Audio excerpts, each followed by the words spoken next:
There's Dean here, 2 hours, 2+ hours. We usually go over the time, the crunch time crew that is, as far as NBA DFS conversation, taking y'all straight up the lock, 7 o'clock tonight. Myself and the greatest DFS player in all of Maine, undisputed. We have no challengers. It's Tasteful Tides. It's Tim. What's going on, dude? How are things in your world? Last time I was on a show with you, which was quite a while ago, you said I was the best DFS player in Rhode Island, and you've gotten better. You've learned your New England states now, Dean. So I'm impressed. Yeah, well, I mean, I also learned that there's one Peter Griffin who's actually really, really good. And he's better than you at DFS. So he resides in the city of Quahog. I'm not sure if you're aware of Quahog. Wow. Yeah. Is that a real city, by the way, or is that a made-up city? You're tilting our viewers here. It's Quahog. Quahog, Dean. It is Quahog, isn't it? Why would I watch a lot of Family Guy. Why would I not know that? Just so everyone knows, Dean's really struggling today. Dean's, he showed up a little late. He's a little bit flustered. So drop the sevens in chat, everybody. Yeah, he's not on his A game today. Yeah, taking you behind the curtain. I don't know what's going on. I'm a little bit off. I'm just shaking some rust off, I suppose. I'm not really sure. It doesn't feel like a Tuesday. I'm not sure what a day it feels like, but not a Tuesday. Maybe that's just me. But, yeah, I mean, come on. Maine and Rhode Island, they're essentially the same. They might as well be in this one state combined. Nobody would notice, honestly, if they just merged. I would notice, Dean. I would definitely notice.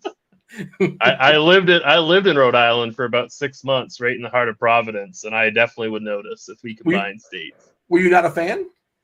It was okay. I mean, I would say I was not a fan. It wasn't the best, but it was all right. There's definitely some character to that little city. There's things to do. It was all right.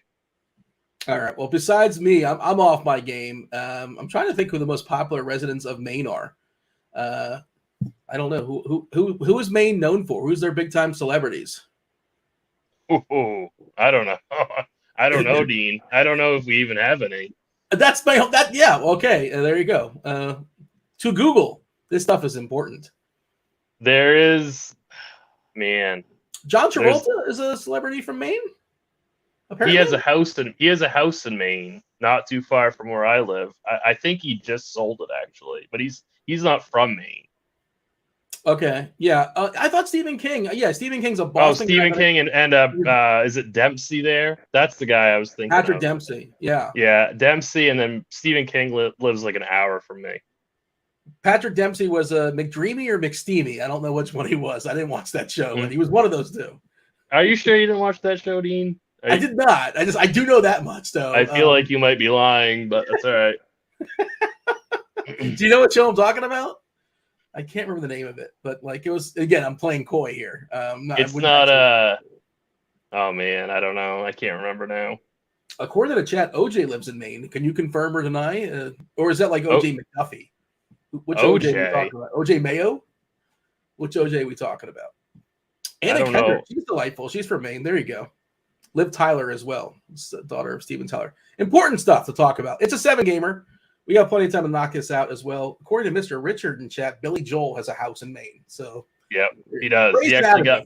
He got punched at a bar in the town that I grew up in.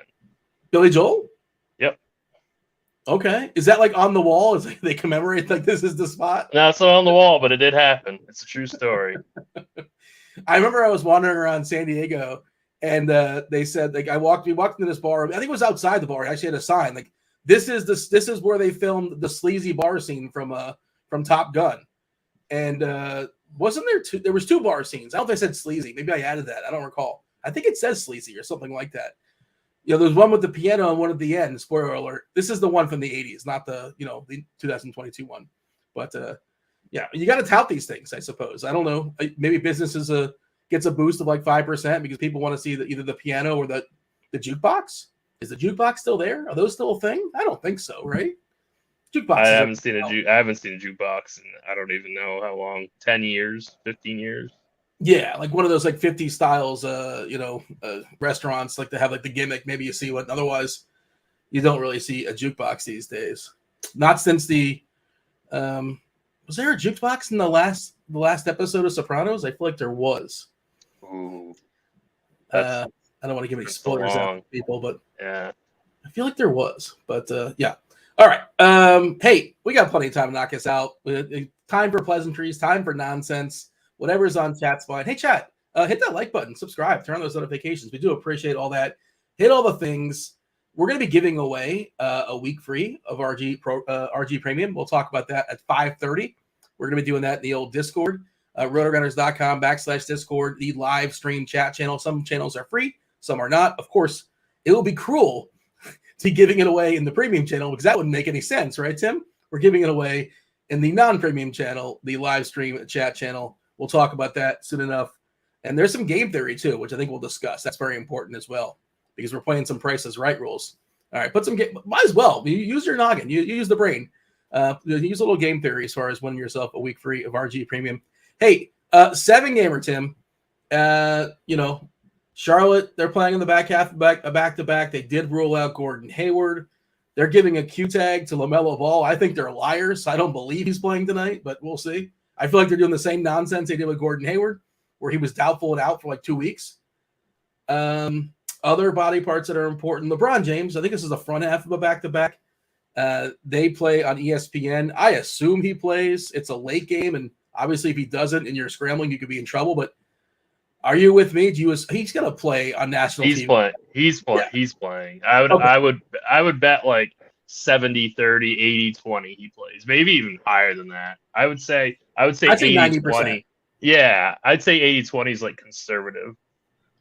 Yes. As far as other pieces that we're kind of monitoring, Boston back half of a back-to-back.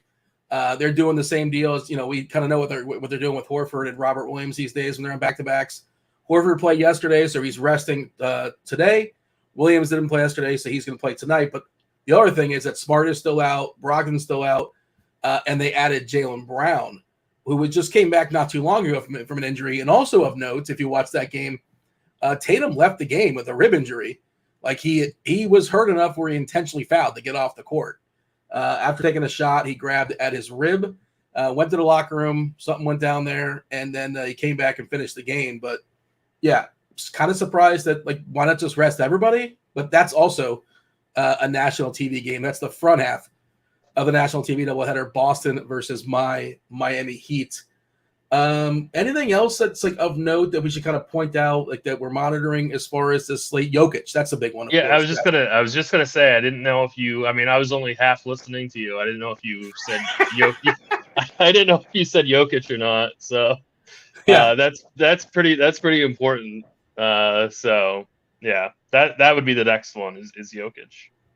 Yeah. They're saying I've not left the house since 1995. How would I know about jukeboxes? The last time I saw a jukebox, I was in Jackrabbit Slims. Yeah, didn't want to be a. All right. Let's see what else is of note as far as this slate. Do you want to just dive in and do the old game by game deal, and everything else will come up organically? Sure. Okay, let's do it. Very first game. Any thoughts, by the way, as far as the overview? How because we talked about this a ton last night, and it came to fruition somewhat. When guys are questionable, and you're waiting on stuff, and when to wait, when to unleash. Unfortunately, I was waiting last night, and I was like, you know what, Jalen Duran, nah, that's all right. You can have the Jalen Duran chalk. And he played. He closed in a blowout because whatever. What does Detroit care? They're developing their young guys and they're getting walloped. Whatever. What are they going to do? Play in their own the well? So it kind of sort of makes sense. That's kind of something to put in the back pocket going forward. But we were waiting on news for Gobert, and then Nas Reed could have been a thing. We were waiting on news for Ja, and that was a 10 o'clock game or a 10:30 game. And Memphis was holding out on us all night. We don't necessarily have that set up. Again, we have LeBron playing late, but we think he's going to play. And also, if LeBron doesn't go, well, I guess the clear guys will be like Schroeder and Westbrook. LaMelo is 9 o'clock. I don't think he plays. I'm curious your thoughts on that because I think that's like a 10%er. Maybe. But you think You think it's a 10%er that he plays? Yeah. I guess I don't feel that as strongly as you do. I would say I would lean that he won't play. I don't think I have quite that conviction like I do with LeBron, but I would lean that he was not going to play. He's been banged up all season long. Charlotte is well in the tankathon conversation.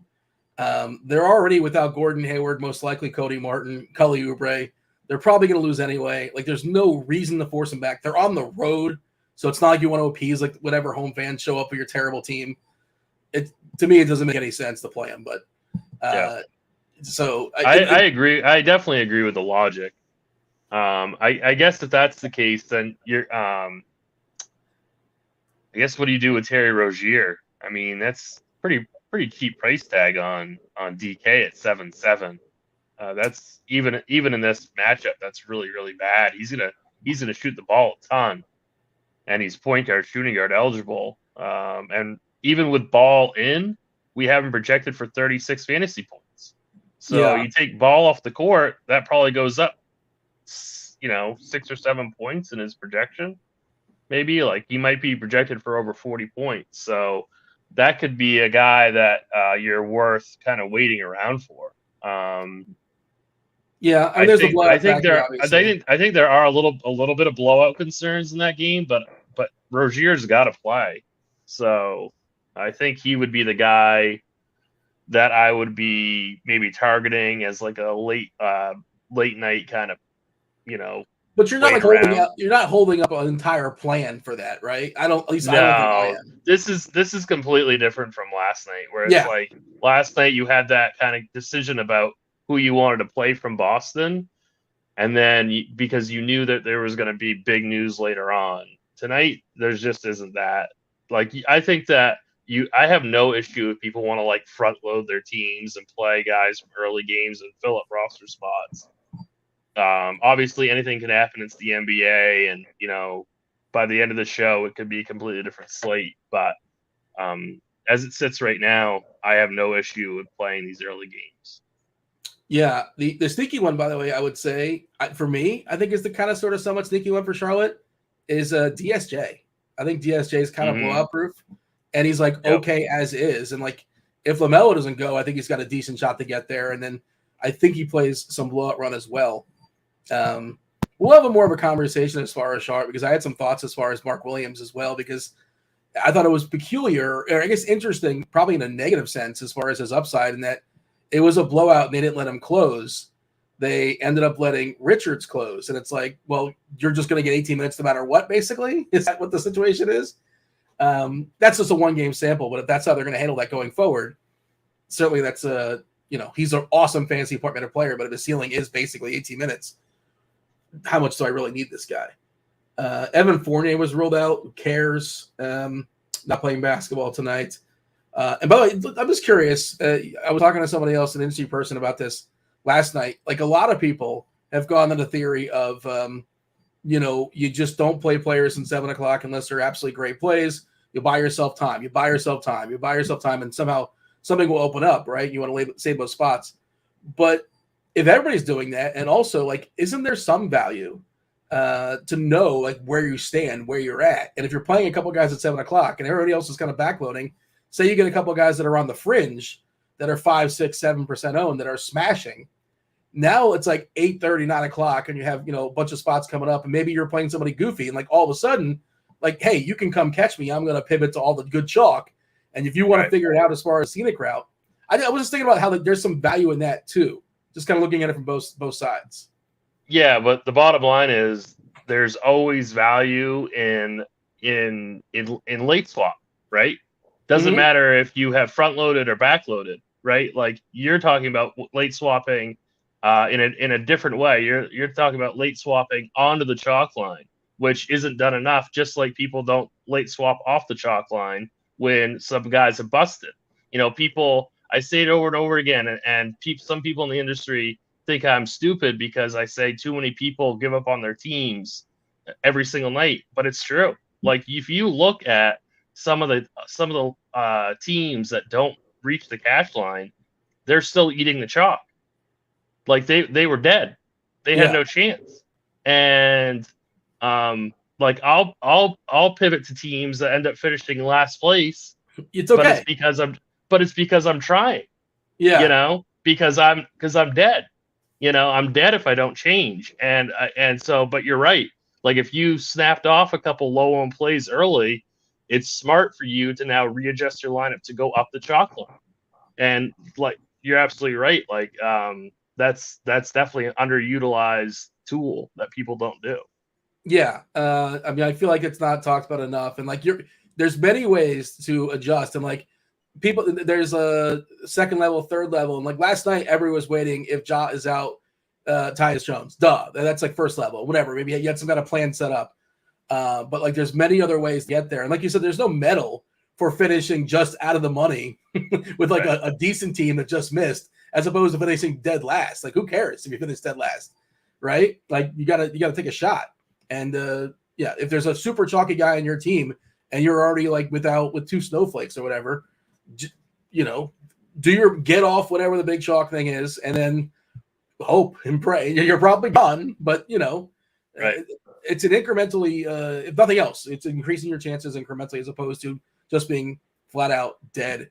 We don't talk enough strategy like that. I think it's worth talking about. And Chad, if you ever have questions strategy wise on that, please by all means fire it off. And we'll do our best to work it into the conversation of the show. Very first game on the slate. One game at 7 o'clock. That's it. Chicago, Indiana. 234.5 is the total. Chicago is a 2-point favorite here. As far as who's in and who's out. Well, I should have been prepared with this because I was trying to pull it up. Okay. Yeah, so Chicago is pretty much fully healthy. Goran Dragic missed last night. He's going to miss again. He's still not feeling particularly well.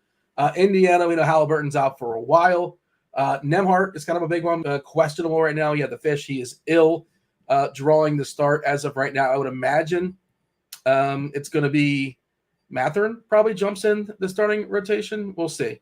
Yeah, how much of a big deal is the Nembhard thing for you? And I guess we got to talk about TJ McConnell. That's the big piece because they did their best not to really play him, and they didn't want to play McConnell alongside Nembhard, right? That was the plan. Then they didn't want to have 2 point guards, but McConnell's just played too well. Dropped the triple-double last game, and I didn't play that slate on Saturday. Maybe you did, and you can enlighten me and tell me. My understanding was it wasn't – okay. But like my understanding was he wasn't necessarily assumed to be starting, and he kind of started, I don't want to say out of nowhere, but somewhat of a surprise that he started, and he smashed.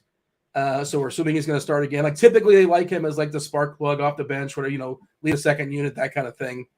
But it appears that he played too good and he's going to be starting going forward again. They did bump him up to 6.1K on DK, but assuming he starts, I think that's still really, really good. 6.6 on FanDuel. He looks like a foundation piece, which is that's a sentence to say.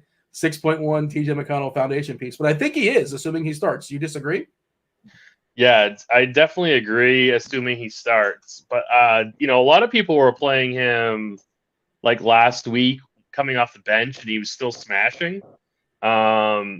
It's just I wouldn't do that at this price if he doesn't start. Like, I think I'm worried that a lot of people are still going to be chasing those huge games off the bench.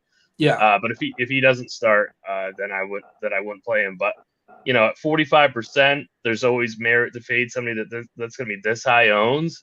I don't think I'm going to do it though. I think I'm going to play him in my single entry. I think that he's just playing too well right now. I like this. I like the spread. I like the total.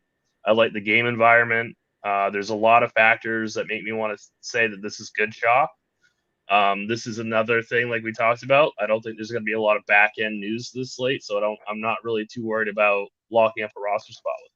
So, for me, I think he's good chalk, and I think he's a good play today.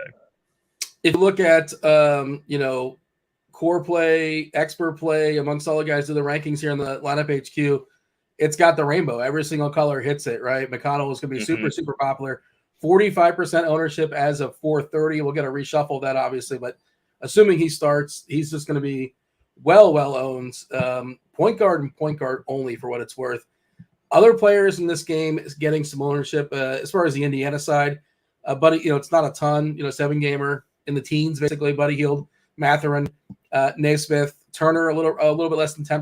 Nembhard currently questionable at 6%. Thoughts as far as the rest of the Pacers here, and feel free to jump over to Chicago. Yeah, it's kind of all dependent on Nembhard right now. Obviously, Mathurin would get a pretty big bump. Buddy would get a bump. As it sits right now, I'm not too keen on getting to too many of these Indiana players. I don't mind Miles Turner. Like, I know that he hasn't been amazing, but I think that he always kind of has these ceiling games where he can like really pop off. Like, we know that he's got 50-point fantasy upside. And I think that that's a really, really good play for tournaments. We have him projected at something like 9%, 8% right now. So he would be my favorite like tournament play from Indiana, not named TJ McConnell. Going over to Chicago, I think I think Zach LaVine is too expensive. I think 9-2 is I'm just not going to go there. I know the field's not going to go there either. Yeah. I'd much rather get to DeMar, and DeMar is still, I think DeMar is, he's 8-8 on FanDuel. So DeMar is still a really, really good price to run FanDuel for people who are playing over there. Vucevic would probably be another person that I would roster, but other than that, I don't have a ton of interest in Chicago. Some things in the chat. Let's see. Would I say it's a soft or hard cheese kind of slate? I don't know how to define that. Did I say the slate is anything to do with cheese relevance in any sense? I don't. How will we determine if it's a hard? What is a hard cheese slate as opposed to a soft cheese slate? You got anything for that? I got nothing. Well, it's tough. It's tough for me because I prefer soft cheese. You know, so I don't really know where that person's going with this, but I prefer personally soft cheeses. I mean, I yield to you. You're the cheeseologist. You're like a cheese specialist, right? Back in the day, so I'm happy. Yeah, it was a long time ago. I mean, I still eat a lot of cheese, but I'm not in the industry anymore. I've retired. So. But has it changed? Like what they haven't? What was the last new cheese they invented? They haven't had a new cheese in like years. It's like soup. Dean, there's always new stuff coming along in any industry. There's always new stuff that someone's got to buy. A sucker is born every day, Dean. It doesn't matter what you're selling, Dean. Was that P.T. Barnum? I think it was P.T. Barnum, right? I think so. I don't know. I don't know if it was second. Was it every 5 minutes? Am I getting my Andy Warhol and P.T. Barnum? I think that was P.T. Barnum. Nembhard is out, by the way. Derek is saying maple cheddar. I don't believe that exists. Does that exist, or did he make that up? Yeah, I think it does, actually. Really? Oh, it's probably huge in Vermont and Maine by proxy. I imagine. I don't know. McConnell will start. Nembhard is out. Okay, so yeah. We had a what if for this, and I was just looking at it. It was interesting because it didn't like change a ton. Like McConnell's like didn't move up a lot because he basically was projected to play 33, 34 as is. And I was looking to see like who benefits. We're giving 32 minutes to Mathurin. So I think Mathurin's the guy that like he'll get the bump. Duarte is going to play 24 theoretically. But I think, we're not playing Duarte, I don't think. Traveling Queen jumps into rotation. He was questionable. Is he officially in or do we not know? Anything on Traveling Queen? I'm not. We're not playing him. I'm just curious if he's eating up minutes or not. Yeah, okay. I guess we'll wait. But yeah, the McConnell thing, him being in the starting lineup, just people are going to load up on him, and he can flirt with that triple double for sure. Nobody else really getting Naismith 29 minutes. He's just I never rostered Naismith. He just doesn't. I don't think I've rostered him once this year. Yeah, fantasy points per minute. I feel like in my head he's like 0.7. Oh, he's 0.79. Okay, so he's not as terrible as I thought he was. That's not the worst. Nembhard, by the way, 0.75. Duarte, 0.72.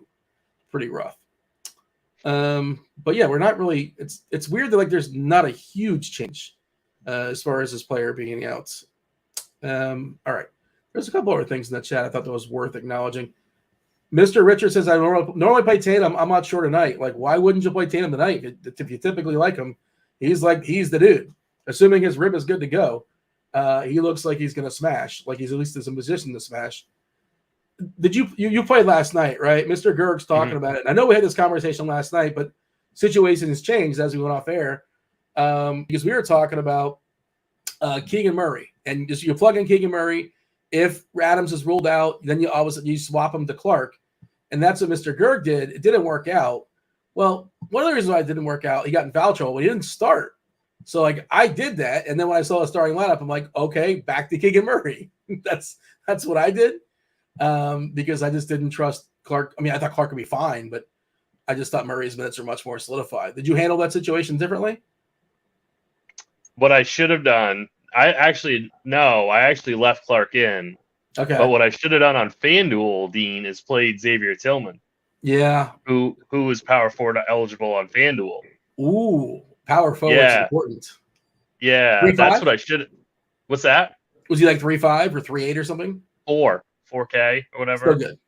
And then I could have gone up to another spot. I still would have lost, but it would have been closer, and it would have just hurt that much more, But it's still I should have done that. I should have played Tillman, but it's tough. Like because I honestly I don't think I would have had I known Adams was out and Clark would come off the bench. I still think Clark would have been a pretty good play.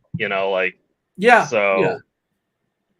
I thought he played 24 minutes. Like it would if I was thinking maybe 30, downgraded to like 24.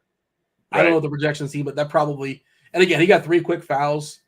Those kind of things. Yeah, like happen. I mean, foul trouble. Yeah, obviously it stinks that Murray beat him, but I still think that that's like the right thing to do, and it just didn't work out. Matt in chat says players are donks for not getting off Clark after he was starting. You were saying before, industry people, you didn't name names, were saying that like you have I don't know how you phrased it. They are knocking you for something. And now Matt's calling you a donkey, basically. How do you feel about that? That's okay. That's fine. That's the name of the DFS game. Like we make bad plays sometimes, and you just have to deal with it. Yeah, you can go 1 for 10 and win money, right? Just that one time when you get it right, what do you win, right? Right. So there you go. We're done with Chicago and Indiana. Yes, moving on. Yeah. Okay, that's the 7:00 game. The very first game at the very first half of the doubleheader on, I think it's ESPN, maybe it's TNT. Doesn't matter. National TV. Boston, Miami, not a particularly high total here, 250.5. Boston, of course, they're going to be working without Jaylen Brown, without Marcus Smart, without Brogdon, without Horford, 4 of their 6 or 7 big pieces, right? And the Heat are fully healthy, except for Duncan Robinson, who's been out forever, and he's going to be out for a while going forward. But the Heat are good to go. The Boston side certainly here more appealing. I saw people in the chat trashing Peyton Pritchard, who actually played like 30 minutes last night, just worthless minutes basically. But he did play 30 minutes. We're assuming he starts again. White had that neck issue. I don't know if you're watching the game or not. Looked like he was dealing with a neck, and that's the reason why he didn't play a ton in the first half. But like the minutes should be pretty secure. Robert Williams, we're assuming he draws a start here. Their bench is not especially deep. Hauser's probably the 6th man here, and Cornette might get some run. Otherwise, I mean, nobody else even of note. But I feel like you got to have some Celtics. The matchup here against Miami is not spectacular, but you can certainly hit him with threes. And we talked about Tatum. Tatum is a big spend. He's going to get all the usage in the world. It's a national TV game. If you want to buy that narrative, he's had several national TV games this year where he's been awesome. Destroyed Luka a couple weeks ago. How do you feel about the Celtics? I'm struggling with the Celtics. I'm certainly not. I don't think I'm on as high on Tatum as sounds like you are. It's just such a horrible, like bad, slow paced matchup. Low implied team total. They're 4.5 point underdogs. Tatum's an all world player. Like he could obviously smash in the spot, but I mean, I think we'll get to better spend up options later in the slate that I prefer getting to. So that's kind of the problem that I'm having. And then Peyton Pritchard, like he is like super low usage, and he dudded last night, and he's going to be even higher owned tonight. And again, this is like a really bad matchup. I think my favorite player is still Derek White. If there's one like Celtic player, but I can certainly see playing Peyton Pritchard if you like needed a couple big spend ups and you needed the value. But I'm just not crazy about 35% ownership. That makes me really nervous.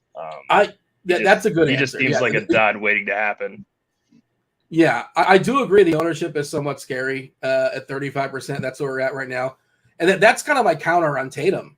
He's the guy. He's very, very clearly the guy. and we're getting him at 10%. Like, you know, we typically just run away from this Boston team. It's just kind of priced appropriately. And, you know, so you get your ceiling games. There's nothing popping math-wise that says Tatum or Brown or any of these guys are like great. They're just all sort of fine. And you're fine if you get them. You're not necessarily seeking them out. But when you have all that usage gone, I didn't run a court IQ, but like my brain tells me that Tatum is going to smash the court IQ usage, right? You got to kick all these guys off. Let's do it right now on the fly. So no Jaylen Brown, no Brogdon, no Smart, and no Horford, right? Yeah. And like I bet this usage is going to be like, I don't know, 35%? Over under. What do you think? 35%. What do you got? I'd say slightly over. It's a little under 32.3%. So we only have a 47-minute sample. However, 1.53 DK points per minute, 1.44 Fanduel points per minute. I would assume he's getting boosts elsewhere. Yeah, so a big assist bump. Again, this is whatever it is, 48 minutes, so it's not the biggest samples in the world. The assist goes up, biggest assist bump amongst the team. He does lose rebounds, right? Is that what I'm seeing here? Yeah, a little bit of a negativity as far as rebounds, but a plus as far as his three-pointers made. Overall, 3.67 DK points per 36. I understand the matchup stinks too, but again, you're getting Tatum versus the Heat at 10%. I will be over the 10%. I understand all the reasonings why, because the matchup here is kind of dull, but he's gonna if they score a bunch of points, it's probably because Tatum's doing his thing. And I'm not saying we have to stop talking about this game, but let me just ask you this: Julius Randle or Jason Tatum? I would take Tatum. You're asking raw points? Is that what you're asking? Yeah. Or you're asking like, who would I rather roster? Yeah. Let's just say raw points. Yeah, I'm curious. So like raw points, we have 54 projected for Tatum and 49 projected for Randall. Of course, we live in the world with salary cap. We're basically paying $1K more for 5 more DK points. And Randall's 10% owned as well, too. And I'm not here to besmirch Randall. Right. Randall's fine, right? And he's going to play his 38 minutes.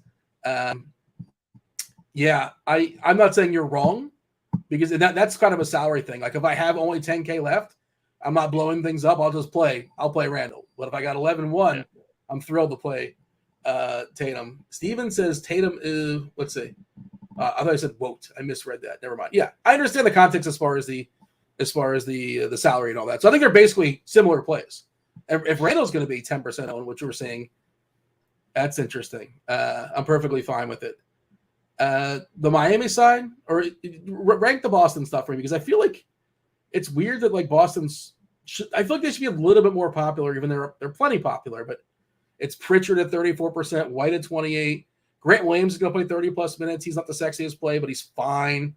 More of a defensive player. He's capable of hitting threes. I think Hauser's like an interesting 3K pivot. I really like Hauser if you need a 3K punt play. I think he's going to get a lot of minutes, and I like that he's small forward, power forward, so he's not like eating up a guard spot or a center spot. So I really like him as like a fill-in, like just punt play. I think he's a really good play. Would you put a max like one of Hauser and Pritchard, or no? Is that a bad idea? No, I don't think so. I was trying to think if they eat each other's minutes. So not necessarily, right? They'll play together. They'll play together, yeah. Right, they will. That's the thing. Pritchard's going to play a ton of minutes, and that's why he's like a scary fade. But like this is not some kind of like good matchup, or he's not some kind of like high usage stud. Like he's like, it makes me a little bit nervous, but he could just get there on volume. Yeah, I'm pulling up. Are we not projecting? Okay, we got it. I got to hit refresh on the grind down has Jaylen Brown starting, and I'm like, I guess I got to hit refresh here. On the season, Pritchard has a usage of 19%, which isn't terrible, right? It's not great. It's fine, I guess. As far as fantasy points per minute, not spectacular, but not horrendous. 0.74. Cornet, if he would get some run, is kind of interesting as like a cheapie at 3.4, and maybe they don't want to give Williams too many minutes. Is Cornet at all interesting if you're running 150? Maybe if you're running 150, but there's just no way I would like to tell people to eat up a center spot with him. If he was What like if I power told you forward set, power forward on Fanduel at 3.7? yeah, maybe then I'd be more apt to do it. But I really would hate to tell people to do it on PK at just center only. Would you put a max on Grant Williams and Hauser? Question in chat. Yeah, that would be a rule that I'd be more inclined to make for sure. Those two might not share the court that much together. They played last night together at least 7. I'm just eyeballing it. It looks like about like maybe 12, 15 minutes they played together for what it's worth. If I'm doing my math correctly, looking at the court IQ. So they'll play together. And again, they've lost more pieces, right? Because now there's no Brown. And their bench, like once they're 10-9 guys, I don't know how to pronounce that. They came in late game. He played like 5 minutes the fourth quarter. Like they're probably gonna dust them off. Like Blake Griffin, their bench is bad. Like they're 9, 10, 11, 12 guys. Those guys are not good. So, but it is also the back half of a back-to-back. So if this game I think the more interesting question is like how many Celtics period do you play? Like do you make a rule like max 2 of Boston? You know what I mean? Like the bottom line is I don't think I want to get too crazy with this team. Like I don't mind getting bits and pieces of it because they're shorthanded, but I just think this matchup is really, really bad. So that's the kind of where I'm at is like maybe just like make a max 2 rule, something like that, just for the whole team. I think you can play 3 if you consider salary. Like you can play White, Richard, and Grant Williams. Like if you play 3 cheap guys, I think you can do that. Maybe because Hauser's min price, you could do that too. Yeah, I mean, I think I'm okay to extend to 3. Like I don't know if I want to play Tatum and 2 other guys. You know what I mean? Like if Tatum's going to get like a ceiling Tatum game, right? But again, the other guys are so cheap that what do they have to do to like be worth that roster spot? And the rotations could be tight. So I think I'm okay to play 3. It doesn't sound like you are. What about Miami? They're playing another team. What about the Heat? Kyle Lowry, by the way, is 4.8K. It's this prices on Miami, I think, are hilarious. And I really don't know what to say about them. Like I saw these earlier, and I was like, I don't even know what to do about this because, like Jimmy Butler at 7.6, like has he ever been that cheap before? He's usually in the 8s or the 9s. Right. Yeah. Right. But you never play him when he's in the 9s. I wanted to jump in and get us to go ahead and announce our giveaway to the viewers so they can go ahead and jump into the Discord and drop their number guesses for our free premium giveaway. Hop in the RG Discord for free. Go to the live stream chat channel. Free to enter. All you have to do is get your RG account. You know, not a paid one, just a free one. Go into that channel, and the rules are posted there. So pretty easy. We'll do the drawing here in a couple of minutes. Give some time for people to throw their guesses in there. Yeah, RotoGrinders.com/Discord. Price is Right rules, right? So game theory here, Tim. How are we working this? Because nobody's going to put in so a random number is going to be drawn 1 through 100. Nobody's going to pick 80 because they're all deathly afraid they're going to go over, and then you're dead. You're out. But if you're going Ricky Bobby style, you put like 70 in or 80. Nobody's going to hit that. And what if the number generated is 78? You just banked it, right? Right. How would you approach this? No, I think you got to go high, don't you? I mean, you do. But now everybody listening just heard that. Now they all go high. You're moving the market, Dean. Now it's going to confuse everybody. Now no one's going to know what to do. We're going to see some clumping in the 40 to 60 range, I think. No, you got to go high. I think you got to go high. And Devin, this is not a number you're pulling. This is random, right? Random.org. It is up on the screen currently. So that makes it official. It's a showing website. Legitimacy to the viewers. We would never sink so low as the rig the giveaway. I'm excited. So we'll hit that in maybe 10 minutes or so. Okay. Yeah. Drop that number in there and win yourself a week free. Just so you know, it's not for just basketball. It's all the sports. Football, baseball, basketball, MMA, golf, everything with the exception of NASCAR. NASCAR is a la carte, but you get everything. You get the optimizer. You get the whole deal. You get the articles. You get anything premium. You get to have at it. Enjoy yourself. 1 week free. Just drop a number in the Discord channel. Yeah, talk about the Heat. So I would want, if I was playing like 20 teams or more, I'd want to be overweight on Jimmy Butler at 5%. That's the bottom line. Like I think he's way too cheap. he's got a 60-point ceiling. He does. This is a game that they should absolutely crush this bench. They're favored against the Celtics. That tells you something right there. Like the Celtics are super, super short-handed. So I really like getting, maybe like 10%. I'm not saying go nuts, but I would definitely get overweight Jimmy Butler today. Even if I'm like, I don't know if I could quite do it in a 3-max setting, but I would consider it for sure. Like, I think that this price is just right for, taking a stand and getting him at super, super low ownership. We got a refresh as far as our ownership, and it's held. I'm a little bit surprised that Jimmy is only 10%. Like Bam is 8-1 at 7%, and he's going to cross somewhat. You have Jimmy at 10? Yes. What did you have it at? Oh, I have it at 5.79. Yeah, got to hit that old yeah, they must have just come back up. Yeah, all right. Well, I would still say at least match the field, and I would still consider him in a 3-max, because his ceiling is just too good. Like, I know he's been bad, but we know it exists, and if you can get a ceiling that he has at that kind of price, at this kind of ownership, I'm all for it. I think it's a good play. Yeah. And I'm assuming they brought his ownership up because of the ownership on Boston, and that people are going to see that as like a potential run back. So that's probably why his ownership increased from 5 to 10. But yeah, I see no priority. I think Hero's okay, but not like you said, not a priority. I think Bam's okay. I think Miami's like super interesting because of the ownership. Yeah. Besides Jimmy, I think Bam at 8%. He's probably going to cross over with like Robert Williams. Obviously, I think he's a tough defender. Or he's just is he one of those guys? I don't know if he's a good like post defender. I feel like he is, but I don't know that for certain. I haven't dug into the metrics on it. But I feel pretty good that like Bam can kind of have his way with Cornette at the backup, or it's like Blake. I feel like he can kind of work Blake as well. No cross. Like Bam sometimes will come off early in the first and come back early in the second. Would it shock you if Butler or Bam went for 50 today?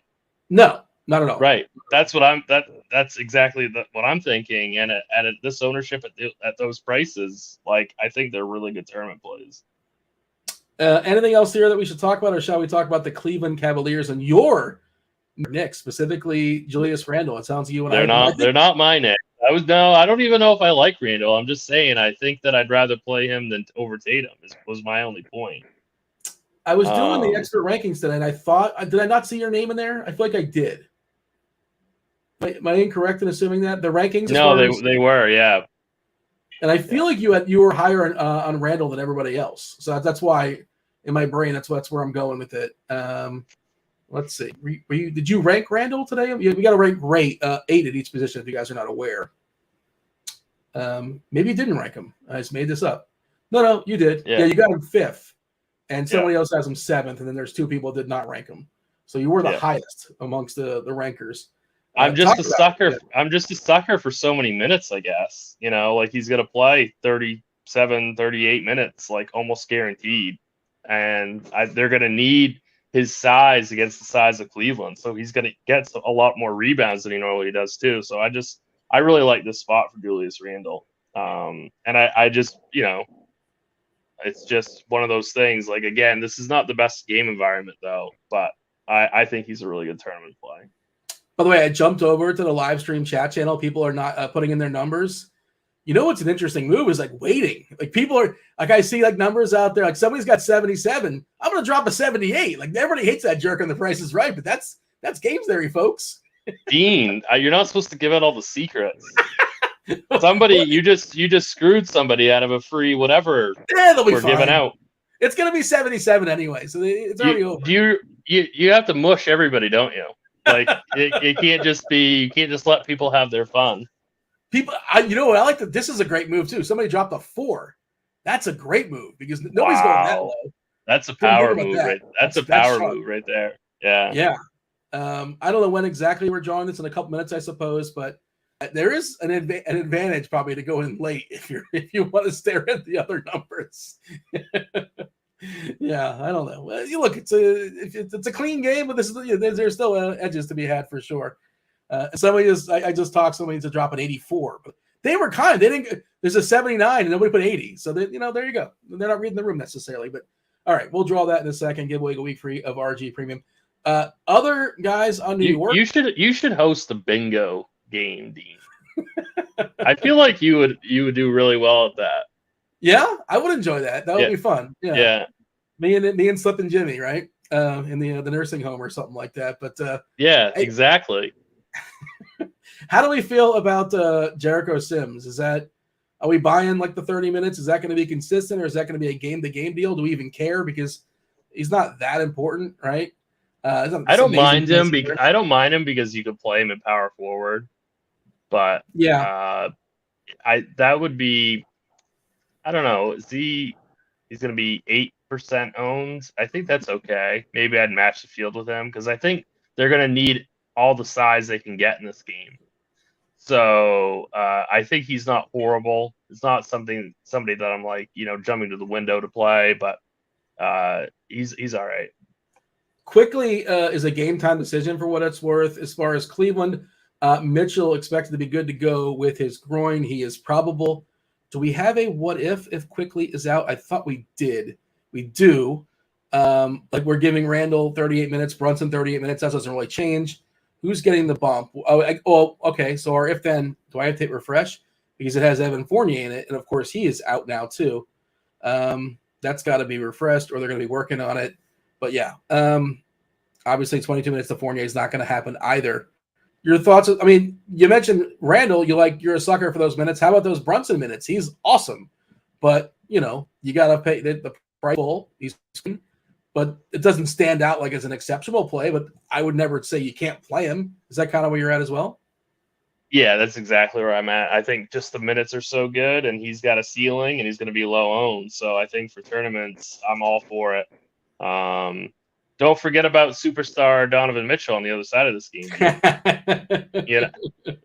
Yeah, 3% ownership, under 9K. The Knicks aren't the same team as they once were defensively either.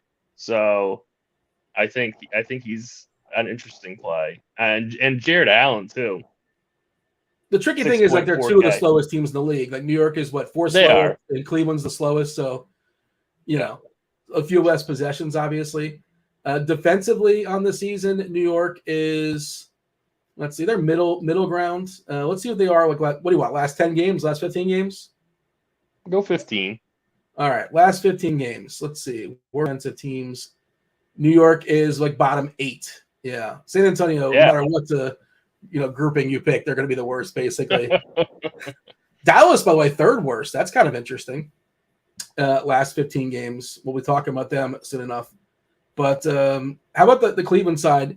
Mitchell's been out for 3 games. We've seen this at Cleveland before where, like, guys come out, and when they come back, like, it's different persons, different people. But do you feel like there's going to be any kind of minutes cap on him, or he can go, like, 37 if needed? I would assume he won't have any kind of restriction. Like, I would give him, like, 35 minutes pretty easily today. Yeah, the narrative of supposedly Mitchell was wanted to get traded to New York, right? And like New York did not trade for him. They're talking about that in chat. And I think he's a New York guy. Is he? I think he's a New York guy, if I'm not mistaken. Like he wanted to be in New York and they passed. I don't know the situation beyond that, but I don't know if he's played good in the Garden. If you're into such narratives, just throwing it out there. I'm just a vessel for chat. That's all I am. Besides Mitchell, how about the bigs for Cleveland? Mobley, we saw him he had an incredible game the other day where he had, I think it was no free throws and no threes and 38 points. He made 19 2-pointers, that's like so old school, right? They raised his price now to almost 7K. Like before he was just over 6, and now he's priced more appropriately. Yeah. I don't think it's a bad play, but I don't think I'm pretty neutral. I'm pretty neutral on him. I would actually prefer to get the Jared Allen. I'd rather pay the 6.4 and the lower ownership for Allen. How do you typically decide between those two? If you want one of the Cleveland big men, is there a decision point, or it's just like ownership and asking price? Ownership and price. I'll take the lower owned, cheaper guy. That's kind of how I would determine it today, anyway. They're both basically, 0.99, 0.97, DK points per minute, essentially the same player as far as fantasy output. And they play similarly. Allen's closer to the basket. Mobley can step out. He's capable of hitting a three. It's not necessarily something to count on, but yeah. Anything else that we should kind of focus on as far as this game? Cleveland and New York. It's not my favorite, but who's going to be doing the stuff. Yeah, where the minutes are going to be coming from in this game. So, but it's not anything I want to get crazy exposure to. All right, Dean. I think it's time. Oh, here it is. What are we rooting for, Devin? What's the... I don't want to throw any pre-roll guesses here because I don't want to seem like I'm tainting the results. So we'll just dive right in. We've got our guesses here on a separate sheet. So we'll get ourselves a number here between 1 and 100. Dean, can I get a drum roll? I can't do it. That's not on my repertoire. 58. It did just enough, Dean. That was just enough. All right, so 58. Closest to it without going over. It looks like we have Trav MN. Congratulations. Guessed 56. Pretty close. What? That was a hedge guess, right? 56 is a hedge. I mean, hey, right in the middle. We were saying 40 to 60. Landed right at 58. Sample size. You didn't get rewarded for being ambitious, but hey, shout out to Trav. Trav MN. Yep, I will reach out to you in Discord. There you go. Are we doing this again later in the show or no? Yeah, we'll fire up one more since there was only one winner. Okay. We'll do another winner here in maybe 10 or 15. All right. My mush power. See, you guys, nobody says, hey, look, the mush powers don't work. You never pointed out when it doesn't happen, right? That's I will say same guesses. Nobody keep throwing numbers in there. I've already collected your guesses. We'll keep those going. Oh, look at that. I like that move. Okay. We're done. Moving on. Yeah. Yeah. Okay. Next game, 8:00. We'll do our best to talk about this one. Because Jokic, big piece, is questionable. 230.5 total here. Denver in New Orleans. New Orleans is a 1-point dog here. On his way back, not going to be back tonight, assumingly. But Brandon Ingram at least has a doubtful tag. So it's coming back with that toe soon.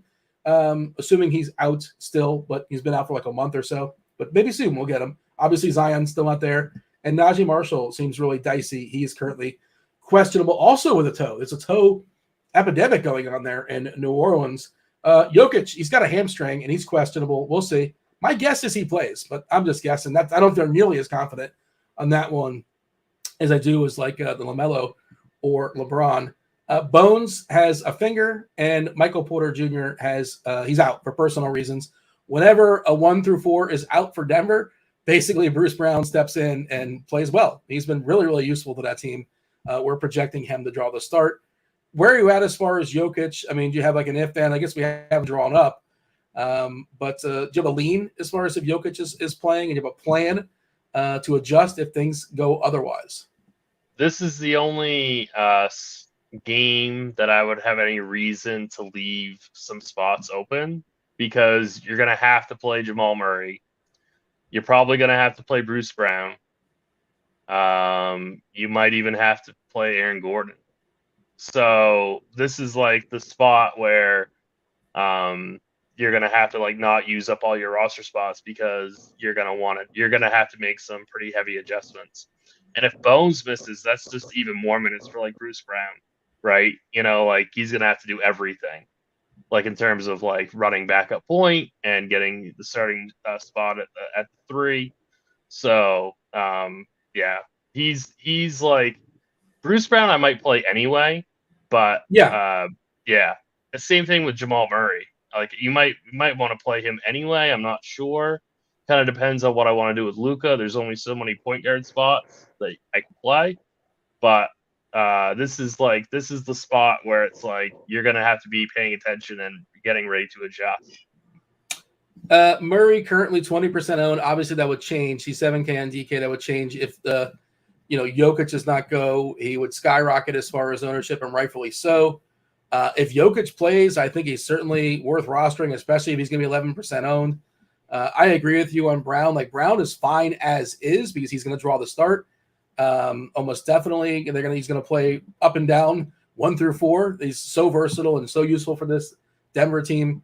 And he's projected just fine. and he wouldn't lose any projection if Bones is out.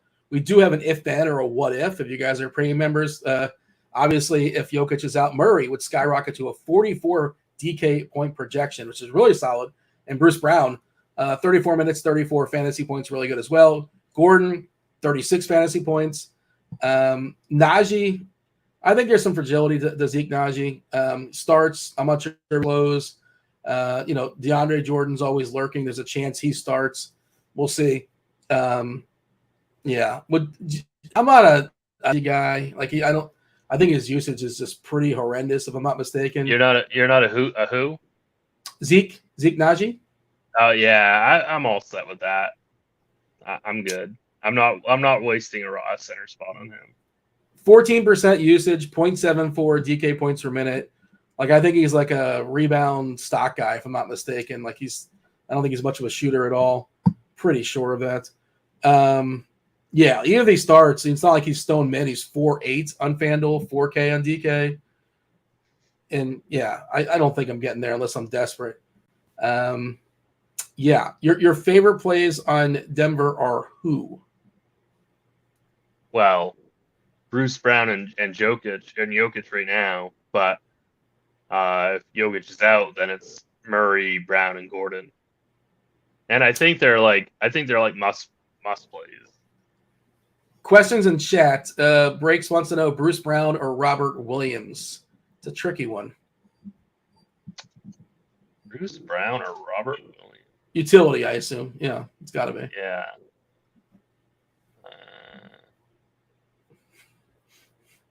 It's tough. I wouldn't.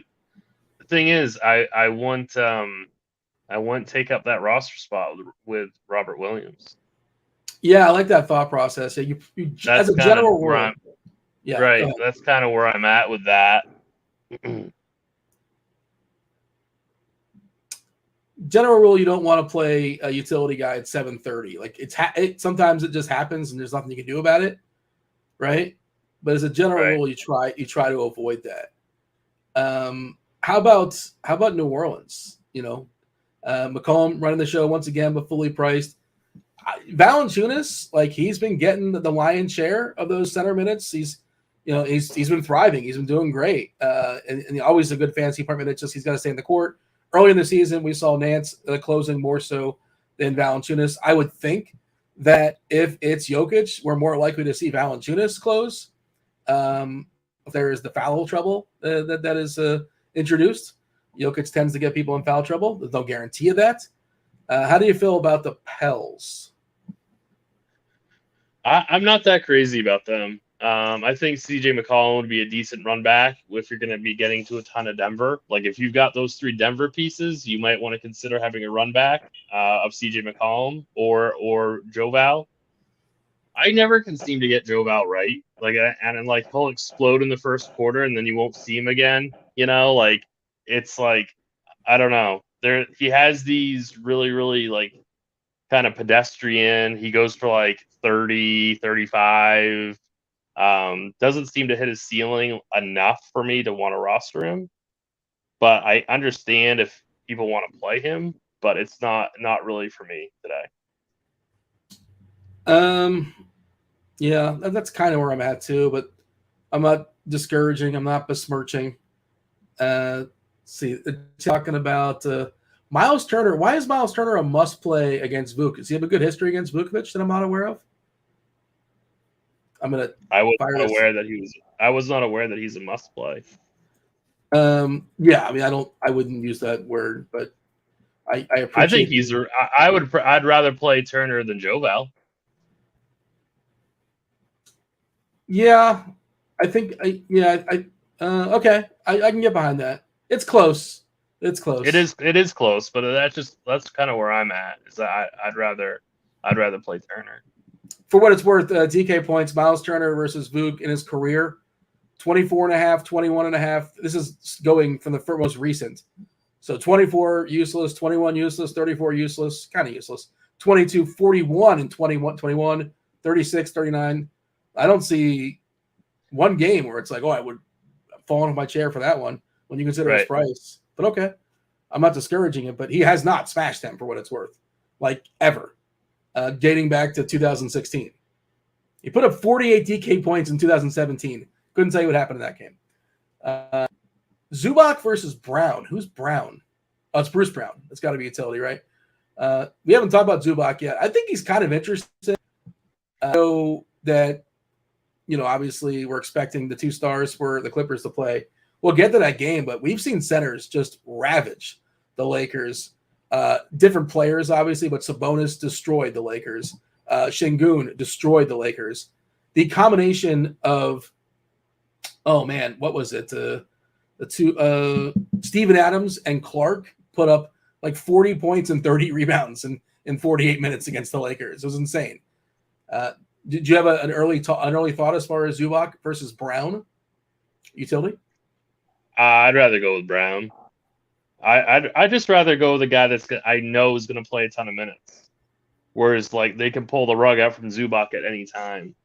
So, I'm fine with Zubac being in your player pool, but straight up, like, if you're playing one team, I'd rather play Bruce Brown. Yeah, and there's not a clear big that, like, for sure Zubac's going to be out there. It's not like he's playing against Embiid. We're like, he's going to at least get minutes against Embiid. And it's possible he gets minutes, but it's also possible the game goes smaller, which wouldn't shock me. Yeah. Right.